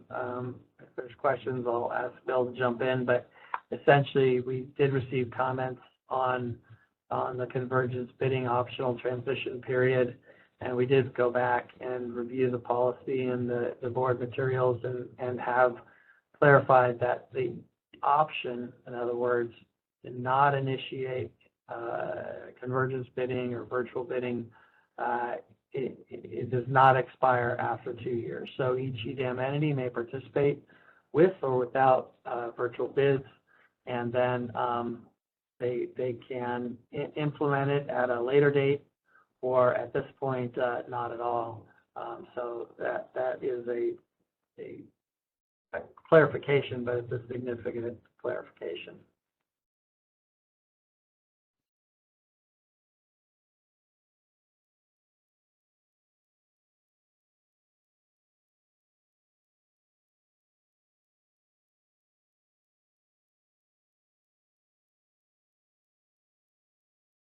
Okay, looks like we had some comments.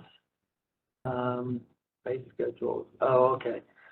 So this is that rule that says, you know, you no longer submit base schedules if you're in the EDAM, because your day ahead schedule becomes the what essentially would have been a base schedule.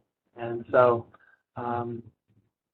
here it looks like we got a comment, something about do with the capacity test and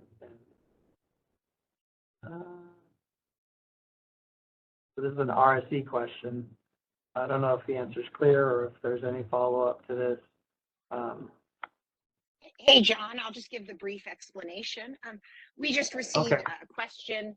We received a question in the comments about how can you pass the EIM RSE under this rubric, and how would they submit base schedules to pass the EIM RSE? And this comment's trying to clarify on those logistics. I think the test that had been called out was the capacity test, and so really just answering that stakeholder question. Okay. Thank you.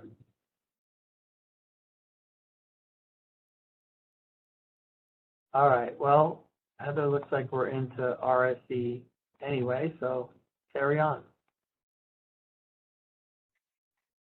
Okay, why don't you keep managing the screen share here, John? And I'm just got to get my version going.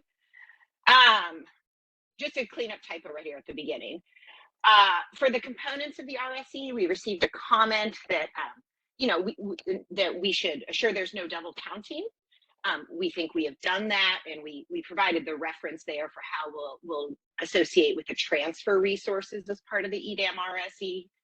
But we also just wanted to reaffirm our commitment that there will be no double counting of resources. I think the biggest concern are resources in the California BAA that others will use to pass the RSE. And again, 3331.122 covering transfers should address that, though. If there's a hole, please let us know. Going down to the next question at the top of the page about intertie resources, there was a comment noting that the final proposal includes significant detail about the intertie resources and their qualifications to register. That commenter wanted to see a little more detail in the tariff, just to link it with the final proposal, and these words here are intended to do that. We're not, and we think they belong in the BPM. And so with that clarification, John, you have a long scrolling. There's no changes for quite some time. And then we're going to get down to 333115, which is the surcharge section. As we discussed earlier, we made some administrative clarifications to clearly reference the scheduling coordinator. So that's the first change you'll see here. And then as we go along, these are really just administrative cleanups and clarifications to just tighten up the language. That again, you know, tier 1 failure is de minimis. There will be no charge. In a tier 2 failure, we're going to calculate the surcharge as provided above in the settlement section. and same thing in the next tier 3 failure. As we keep scrolling, we're really just going to see some more of these kind of tightening up of language throughout all 3 of the charges. So you'll see in the off-peak upward charge, we've also tightened the language to reference the scheduling coordinator. We will not calculate it for a de minimis failure. And then we reference how that de minimis failure is defined. And you'll see similar changes here in the downward failure section as well. The downward failure has a slightly different definition of de minimis, which is why we've kind of cleaned up this language. But again, everything's intended just to tighten the language and be administrative. At 333116, this is the timely submission of tags necessary to remain in the pools. We had a stakeholder comment about a question on the timing. And again, the timing of the tags is something that'll be covered in the BPM. And specifically how that timing relates to the stuck runs. In addition, this next sentence has been subject to a few rounds of revision as we've gone along here. This is about what to do when someone fails to timely tag or does not otherwise resupply. Our first draft didn't have enough clarification on this. Our second draft, we had resupply from a physical source. And in comments, we received some feedback that we'd like to see a firm schedule in here. And after vetting that internally, we went ahead and added in a firm schedule or a physical source. I will note one of the commenters maybe used the term feasible schedule, but we'll go to the BPM for kind of looking for those further details. I think firm schedule is what we expect to see here on the resupply. So with that, those were all the changes to the EDAM RSE section, which I'm happy to take questions on now, or folks can submit those if necessary.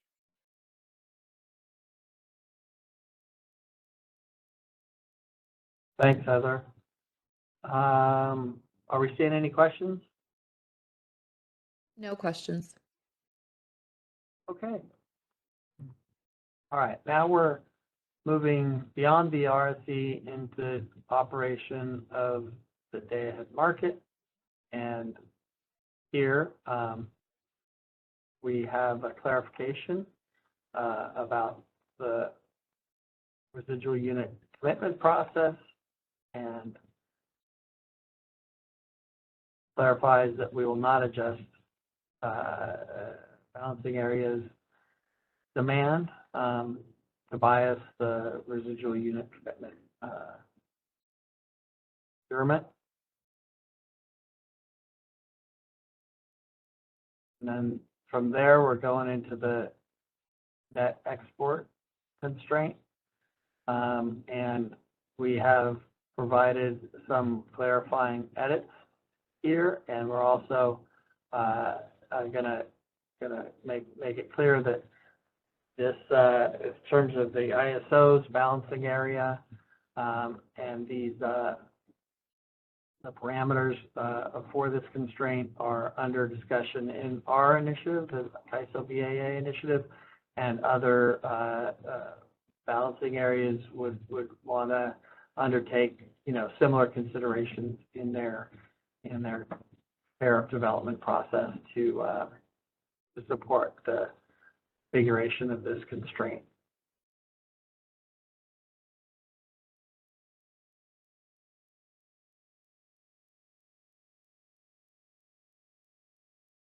And then here, this the confidence factor, we've clarified that that's what we're talking about in this section, and there was some overlap, so this has all been moved down to the reliability margin discussion, so that it now appears in that section where it belongs, and otherwise there's not much changes here. So basically you have the constraint, the configurable constraint, and then the two parameters, the confidence factor and the reliability margin. And again, those are being considered in the ISO's balancing area process. Here we're back to forecast. And so I guess there was a comment and we're confirming And John, the DMM. I- Yep, go for it. I can take this. Yes, we had a comment from stakeholders. I think they're to support the monitoring function after the fact. They wanted to be sure that there would be access to DMM, or DMM would have access to the forecast information to perform any necessary analyses. So we're just confirming that DMM does have access to that information here, and then just a administrative cleanup on the demand forecast. Got it. Thank you. Yep, DMM certainly has access to this.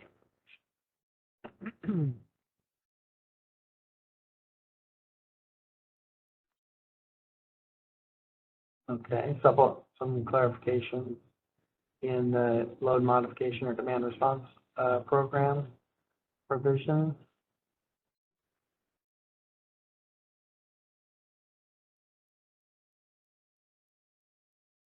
Reservation. Okay. Now we're on to a new section. And I will turn this section over to my colleague Sarah. Sarah, do you want me to drive this through this one, or do you want to take over? It's up to you. Yeah, if you want to keep driving, that works for me. Thank you. Okay. Great. Well, thank you, John. So we're now in the GHG section. We'll talk about the changes here in 33, and I'll just note that we will have very similar changes in other areas of the tariff, which we'll walk through afterwards. But just know that we've maintained consistency across all of this. There's two, I guess, sort of categories of clarifications that we've made to the language in response to stakeholder feedback. One is around how we define or describe the GHG regulation areas. So we'll get to some red lines there. And then finally, we've also made a change to related to bids above the soft energy bid cap. John, if you want to scroll, I'll just, I guess, there's one red line that we just scrolled past real quickly, which is there's a section titled GHG bid adder recovery. We've changed that to GHG compliance cost recovery to more accurately describe what's happening. All right, so I think the first change is 33.32.1.2. Thank you, John. This is the first section where we've added some nuance or clarity to what the GHG regulation area is defined by. Here we've just added language to describe that the GHG boundary is defined by a state jurisdiction, and it's not the state jurisdiction itself. This is in response to stakeholder feedback, recognizing that these boundaries may exclude certain entities for certain reasons, and so we're deferring to the state jurisdiction to define that. And scroll down, there's a minor change here in right there in 33.32.1.3. This is just changing the cross-reference. We had previously had the GHG section outlined using A's and B's and C's and 1s and 2s and 3s. We've conformed that to the rest of section 33, and now this internal reference is corrected. The next we'll move to 33.32.1.6. This is the GHG bid adder price section. And this is, we received comments from stakeholders on the interplay of the GHG bid adder with the soft offer cap. And so here we have replaced the language that previously limited the sum of the GHG bid adder and the energy bid to the soft or hard bid cap. This limit will still be true for the hard bid cap, but our new language here allows a vehicle for resources to bid above the soft energy bid cap when appropriate. So essentially what we're doing here is allowing bids above the soft energy bid cap to include the GHG bid adder as a verified cost. So I think this might need a little bit more explanation because we are referencing the default energy bid process here and the change to reference levels in section 30.11. I'll provide some background on that. So generally, the rule, or in all contexts, bids cannot exceed the soft energy bid cap of $1,000 without cost verification. The way that this works within the CAISO tariff now, and will continue to work, is that, and this is contained in section 30.11, where resources are able to submit a reference level change. The cost verified bids are based on the default energy bid, or your DEB. And the reason that we use DEBs for adjusting or for making changes above the soft energy bid cap is because if you adjust or cost verify your bid above that amount, but you are not making changes to your DEB, and then your bid is mitigated down to your DEB, if the DEB does not reflect those increased costs, it's sort of a meaningless change. And so that's the way that we've structured the process for verifying costs above the soft energy bid cap now. And that process, like I said, is not changing. What we're doing here is we are allowing for bids above the soft energy bid cap to be up to the sum of your maximum daily GHG bid adder and your DEB, or your adjusted or cost verified DEB. So the maximum daily GHG bid adder itself is also cost verified. This is sort of a set process that's contained elsewhere in the tariff as well. So again, we're not changing any of the processes. We're just allowing for that soft energy bid cap to recognize that the GHG bid adder may be above that cap. So a change which I think reflects some of the concerns that stakeholders had raised, and hopefully resolves that. I think I'll pause here for questions, because this was one of the more major minor changes.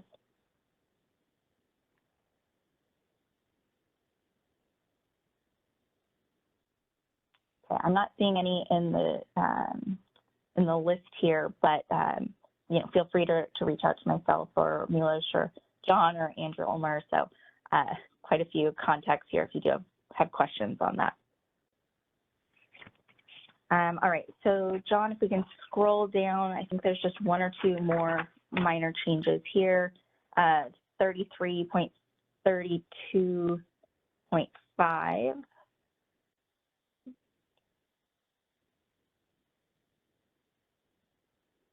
Should get the end of a page there. Yep, that's great. So this is also related to GHG regulation areas, and this change is just changing to recognize that, changing the language to recognize that there are multiple GHG regulation areas, and the language previously was kind of constrained to the state of California, and so we're changing that, broadening that to reflect multiple GHG regulation areas. All right, and then I believe there's one more change in the GHG section, which is, I'm looking at now 33.32.6.2, and that's actually just a formatting change, so, or spelling change, so nothing there. And that's it for GHG in 33, but we will revisit GHG and very similar changes in a few minutes. So it looks like we have a question from Alva. If we could go ahead and unmute Alva's line. This is just a question for my own education. Is the soft bid cap is specific to, there's a distinct soft bid cap to each EDAM entity, is that correct? So the soft energy bid cap is $1,000. This comes out of FERC Order 831. So it's a general soft bid cap, consistent soft bid cap for all, but you are able to go above that soft energy bid cap if your costs are verified. So the verified costs would be specific to that resource. In some cases, there are factors that raise the hard bid cap, correct? And the hard bid cap. Sorry to cut you off. The hard bid cap does not change. There are some provisions about cost recovery above the hard energy bid cap, but we're never going above the hard bid cap for market clearing. But when does the $1,000 change to $2,000 for the system for most resources in the system? I know there are exceptions currently for RDR potentially and storage, but what causes that to change for not just for the resources that submit a verified I see cost? for everyone. Yeah. I will have to follow up with you on that. I think there's a little more context and nuance outside of the EDAM context here that I want to confirm before I answer. Okay, good. I was just curious whether that, but the assumption is whatever causes that to change will cause it to change for the entire EDAM market, essentially. In those contexts, yes. In this context, in this provision here, this is related specifically to the individual resource that is fair cost. Thank you very much. Sure.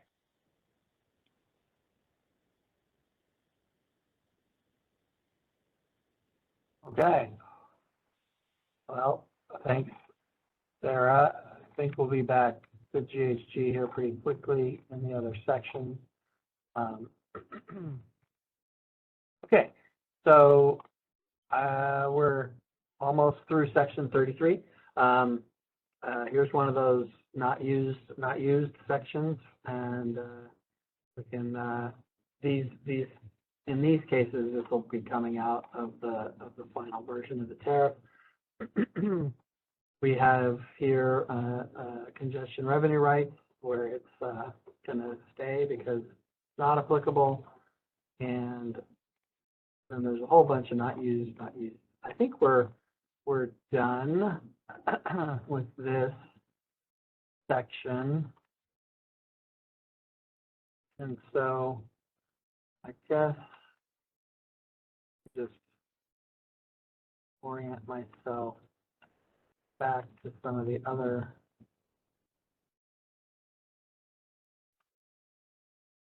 sections.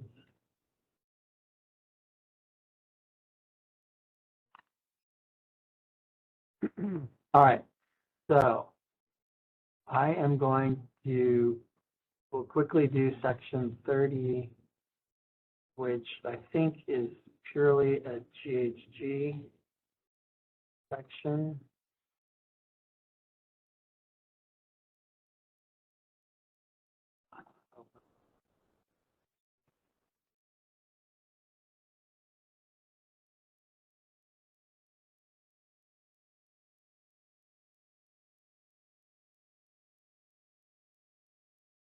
Okay. Sarah, I think this is you here in section 30. Yes, and this is we're in section 30. Yes. Okay. So this is similar to what we've discussed just a minute ago. This change, there's some highlighted changes here related to the state of California. So we've discussed that already. And then there's also the change of the to A to recognize, again, the multiple GHG regulation areas. So a very minor and consistent change in section 30. And that's it. Okay. Let's go to section 29 then. I think most of the changes in section 29 are also GHG related. And I'm just, in fact, I think they are all GHG related. So there were some other comments in section 29, which we did not accept. One of them was to move the section 29 dot, I think it's 31 to section 29.1, and that was one of the organizational changes. We did not accept that, but here in the GHG, Sarah, I think these are all just corollary changes to the ones you just went over in the day-ahead market? Correct. There's one change that is related, but in section 29. So that's all. It broke up a little bit. I'm just scrolling through. Here's the soft energy big cap language.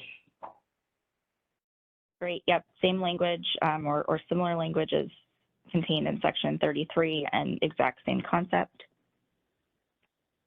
Okay. And I think 29.32.1 is the next section. There we're adding the word area where it was missing.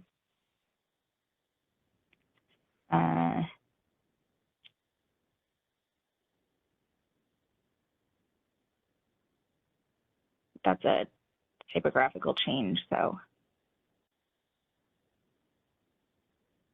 I'm going to skip that one. All right, and then this is the last one here. This looks like a lot of new language, but it's not. This is similarly changing the language to reflect stakeholder feedback. This language previously was restricted to California, but now we are recognizing that this again is related to multiple GHG regulation areas. So the GHG net export constraint language itself did not change, only the reference to GHG regulation areas. Okay, I think we have a hand from Bonnie.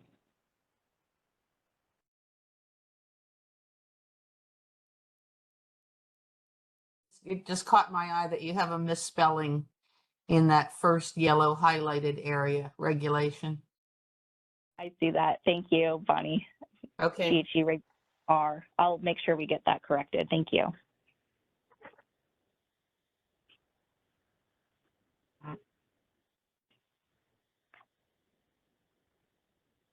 All right, and that's it. All right. 9. Thank you. Okay, and I'm pretty sure those were the only changes to section 29. I'm just going to make everybody dizzy. Okay. Now we're going to go to section 11.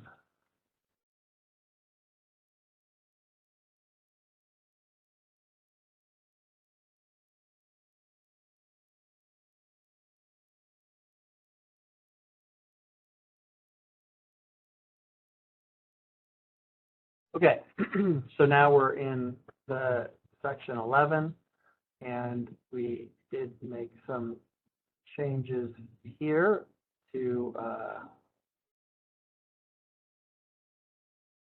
sure why we maintained the other colors, but all right, so now we're in the real-time congestion offset provisions, and we're just clarifying and we're using the terminology consistent with other sections to say that it's a marginal congestion adjustment to account for schedules associated with these legacy contracts and ownership rights. So we talked about that in the other section 33. What was it? 11.8 or something. Okay. Here we talked about this in the other section. This is the opportunity for balancing areas to have an agreement for sharing of transfer revenues different from the sort of default 50-50 sharing arrangement. And we've repeated that language here. So that's all that this is about. Then there was a request for some clarification that sort of belts and suspenders, but emergency assistance energy is a BA to BA operational occurrence, and in the CAISO we have emergency assistance, settlement provisions, and we have it in our adjacent balancing area operating agreements. And so this just clarifies, we're not talking about emergent EIM assistance energy. I think it's pretty clear, but we're not talking about those surcharges in this context.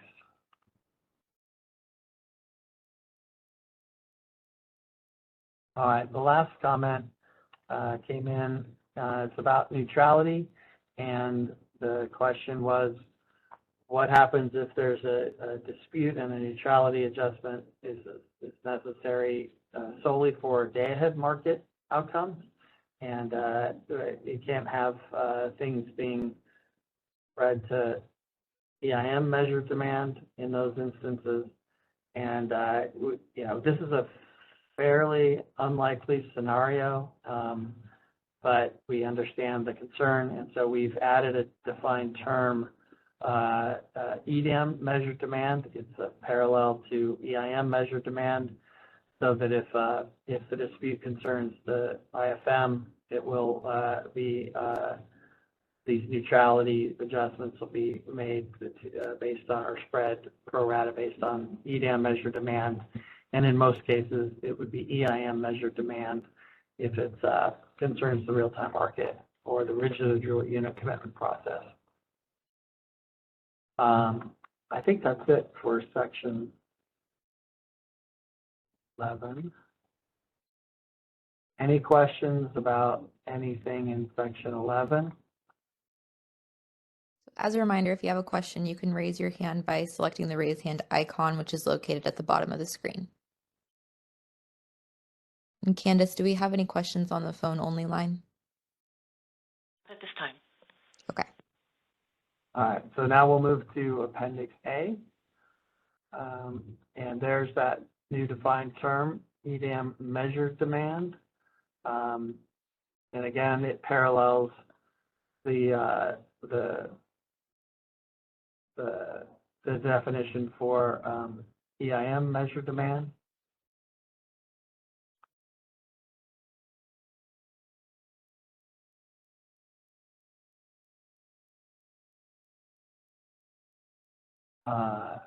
And here we have a clarification so that it basically excludes the qualification of transmission customers.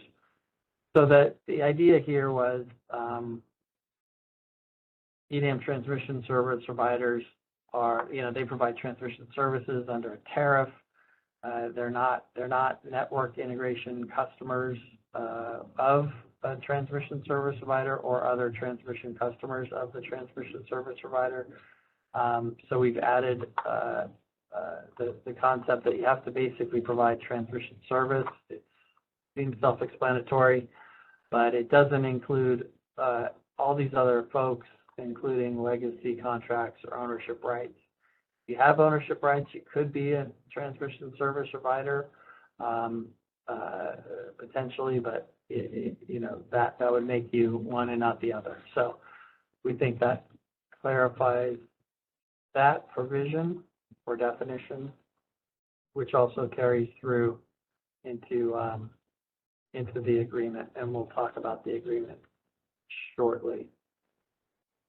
All right, we had a comment about having a parallel definition here, and so we have done so to make it clear that it's directly connected to distribution, but it's also directly connected to distribution of an EDM transmission service provider and an EDM BAA. So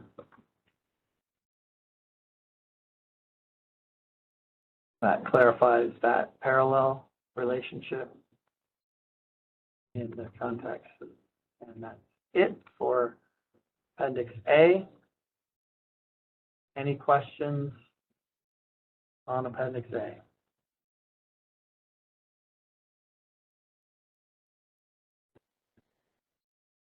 We'll go to the last document that we posted revisions to, and that is the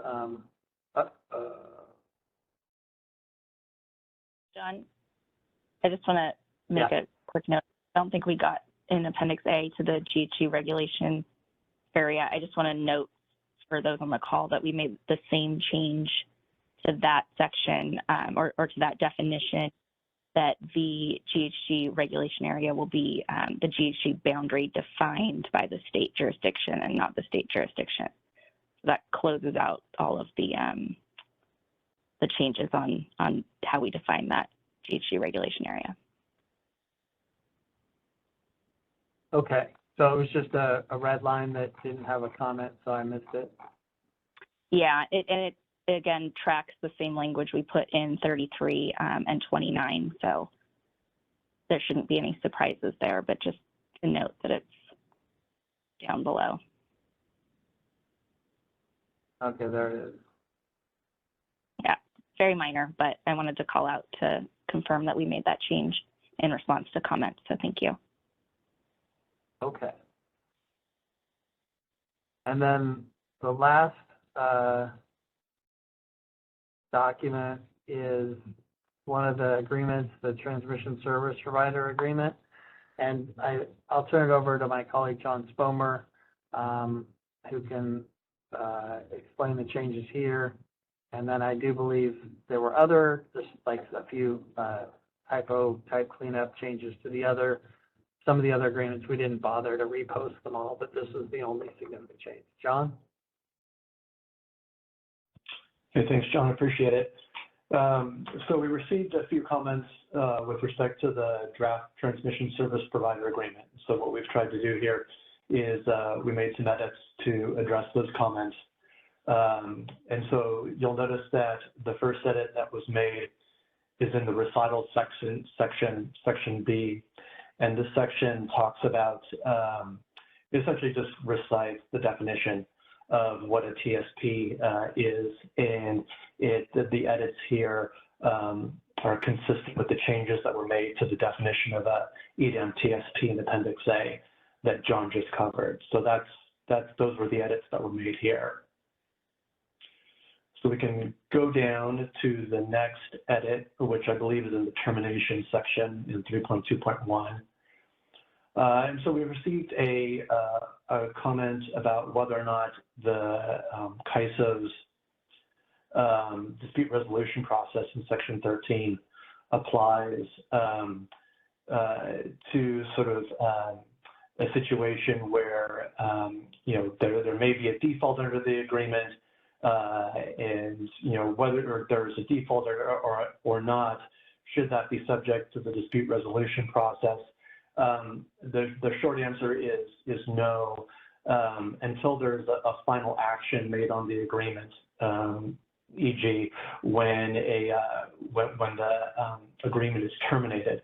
Then, in the likely event that should occur, then the TSP would be able to institute or initiate the dispute resolution process if it feels that the agreement was wrongfully terminated. But until we get to that point, the dispute resolution process doesn't kick in. The other change that was made here is with respect, you'll see an added subsection 2 in 3.2.1. And this simply provides the CAISO the ability to terminate the agreement should the EDAM entity for the BAA in which the TSP resides ceases to participate in the day-ahead market. As John mentioned earlier in Section 33, once the EDAM entity ceases to participate, in the BAA, and that pretty much extinguishes the TSP's ability to do the same. And then when we get down, similarly, when we get down to 3.2.2, this is consistent with the change that was made back in Section 33 that John went over already at the beginning of the call. And, this just clarifies that if a TSP wishes to terminate its participation in the day-ahead market, that its termination is concurrent with the EDAM entity's termination as well. We just don't want any TSP participation gaps within an EDAM entity. So that covers termination. And then I think the last couple of changes we're down below, let's see here. Okay, right here. So in 6.1, we corrected a typo, changed has to have. And then in 6.2, which talks about the necessary approvals that a TSP has to have in order to enter into the agreement, we just added some clarifying language to include that one of those necessary approvals could be, any arrangements that the TSP has with the EDEM entity within the BAA in which the TSP resides. So we just wanted to clarify that and make sure that that was called out. Other than that, I think those are the only edits that we made to the TSP agreement. Thank you again to everybody who made comments. Really appreciate it. Thanks, John. And that concludes the changes that we have proposed in response to stakeholder comments. So I'm going to stop sharing here and ask if there's any other questions, things that we missed, that sort of thing before we get into next steps, and we can go over the next steps from here and then answer questions about that. But before we do that, anything else on the draft tariff that's out there published, and we just walked through everything, all the other stuff we didn't change, and we'll be moving forward with the version, whatever that was posted for comment. Are there any questions? Again, you can raise your hand by selecting the raise hand icon at the bottom of the screen. And if you connected to the conference outside of WebEx using audio only, you can press #2. Looks like we have a hand from Ryan Kurlinski. Yep, Ryan, thanks for reminding me. Go ahead. Hey, John, this is Ryan Kurlinski from the Department of Market Monitoring. Can you hear me? Yep. All right. Hey, so I just had a question on, I'm not sure which section this list would go in, or maybe is in. Just a question on your take on how the draft tariff language effectuates the EDAM policy on confidence and EDAM transfers. Studying this, I was looking at maybe section 33.7.5, right? Says that demand and EDAM transfers will get equal priority. And that, the way I saw the EDAM policy is that's kind of the policy for once it's determined that some EDAM BA may have to either cut load or cut transfers, but my understanding is that that's not the policy for what the real-time software is going to have to do. Like I think that's defined in Appendix 3 of that EDAM final proposal, which it's buried in the math, but I think it was also kind of just described and discussed about the policy, which is that if there is that the real-time software will, in real time, if there isn't enough supply in the whole EIN area to meet total demand, that the EDAM transfers, including energy and reliability capacity up and imbalance reserve up, that those will be delivered, deemed delivered through dispatches in the real-time software to the area that was receiving them as net transfers in the day market. So that the power balance violation in real time will go to the area that that's short after accounting for those EDAM transfers out. I guess the question is it, and these questions, how do you think the tariff language maybe does effectuate that policy on confidence and transfers, or maybe that's not, you think that's not necessarily needed in the tariff language? Does that question make sense? Right. Yeah, it does. So I appreciate that analysis and looking through the formulation.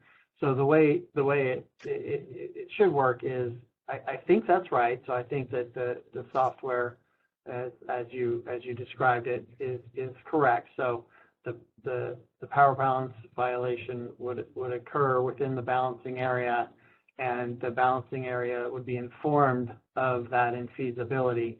And then the transfers, of course, are respected at that point. But in order to resolve that infeasibility, the balancing authority, would be have the opportunity to take manual actions under its tariff, and those may or may not resolve that infeasibility. So where they could meet demand and support the transfers. If they get all the way through their toolkit and are unable to accomplish that, then they would have the decision, and we would, like I said, maintain the transfers unless and until the entity told us otherwise and notified us and all the other participants, and then we would adjust the transfers according to that direction, and that's that 33.7.5 provision that we were talking about. So I think it works. I hear what you're saying, but that I think is consistent with the tariff, although I do appreciate it at a pretty high level there. So does that help? Yeah. And again, I think the concern is just that if the only, and maybe I missed this somewhere, but if the only place in the tariff that describes the prioritization between demand and those EDM transfers is that 33.7.5, then that could potentially be interpreted as even the software putting equal priority between demand and the EDM transfers. But but I think everyone who's involved in this process is clear on how the ISO intends to implement the comments and transfers policy in real time. Just throw it out there as maybe something to consider putting in the putting more clearly in the tariff language. I appreciate that. I think there is another section, and it might be in section. I'll have to look, but I think it does talk about when the relaxation and power balance constraint, is necessary, and there is some cross-reference to section 29.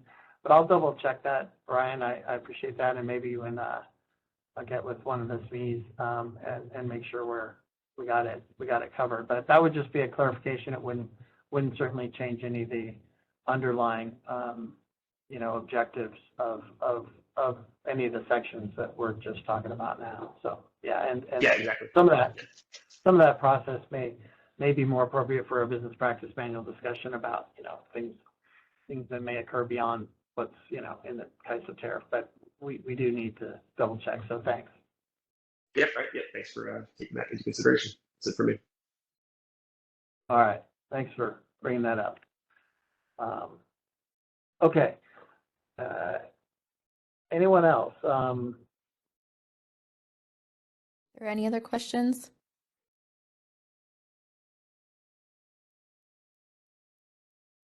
Okay, I don't see any at this time. All right. Well, let's go ahead with the next steps discussion. So I can cover this. So where we're at. So here we are. So that was what we just posted was essentially version 3 of the draft tariff. So we're going to take those documents and initiate our sort of internal, sort of cleanup, paralegal type review, cross references, double checking, formatting, all that good stuff.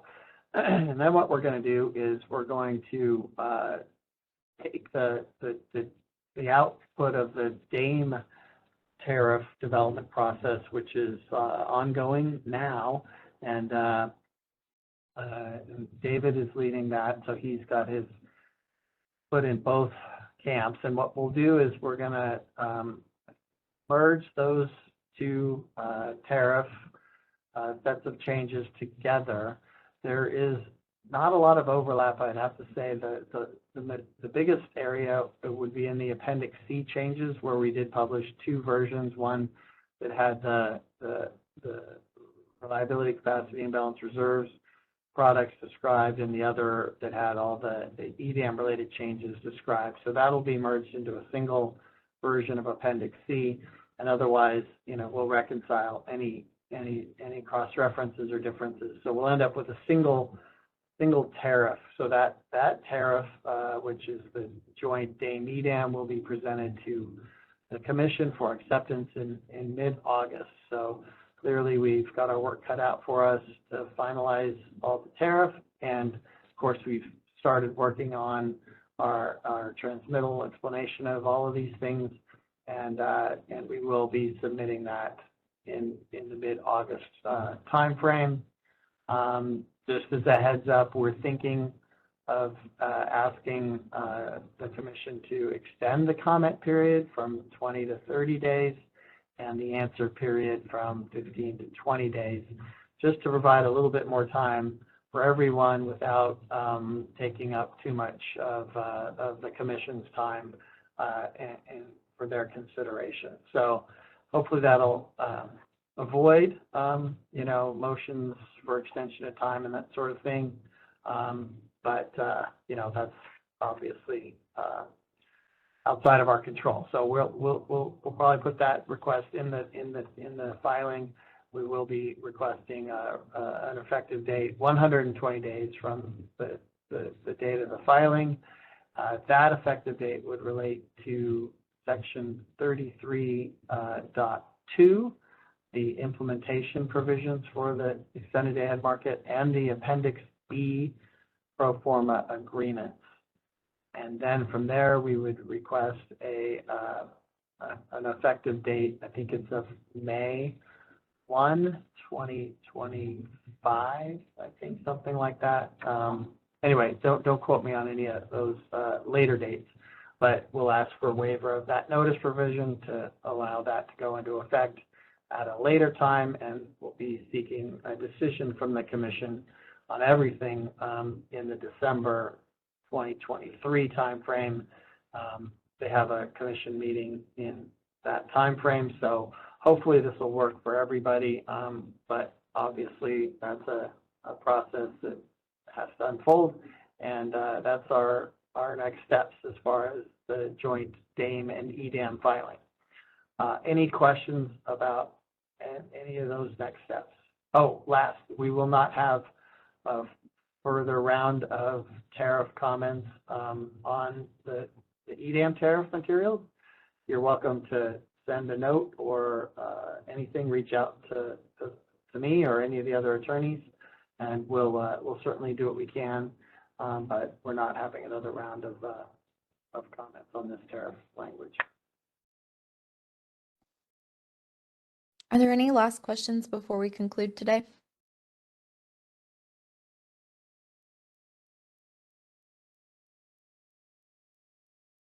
All right, not seeing any.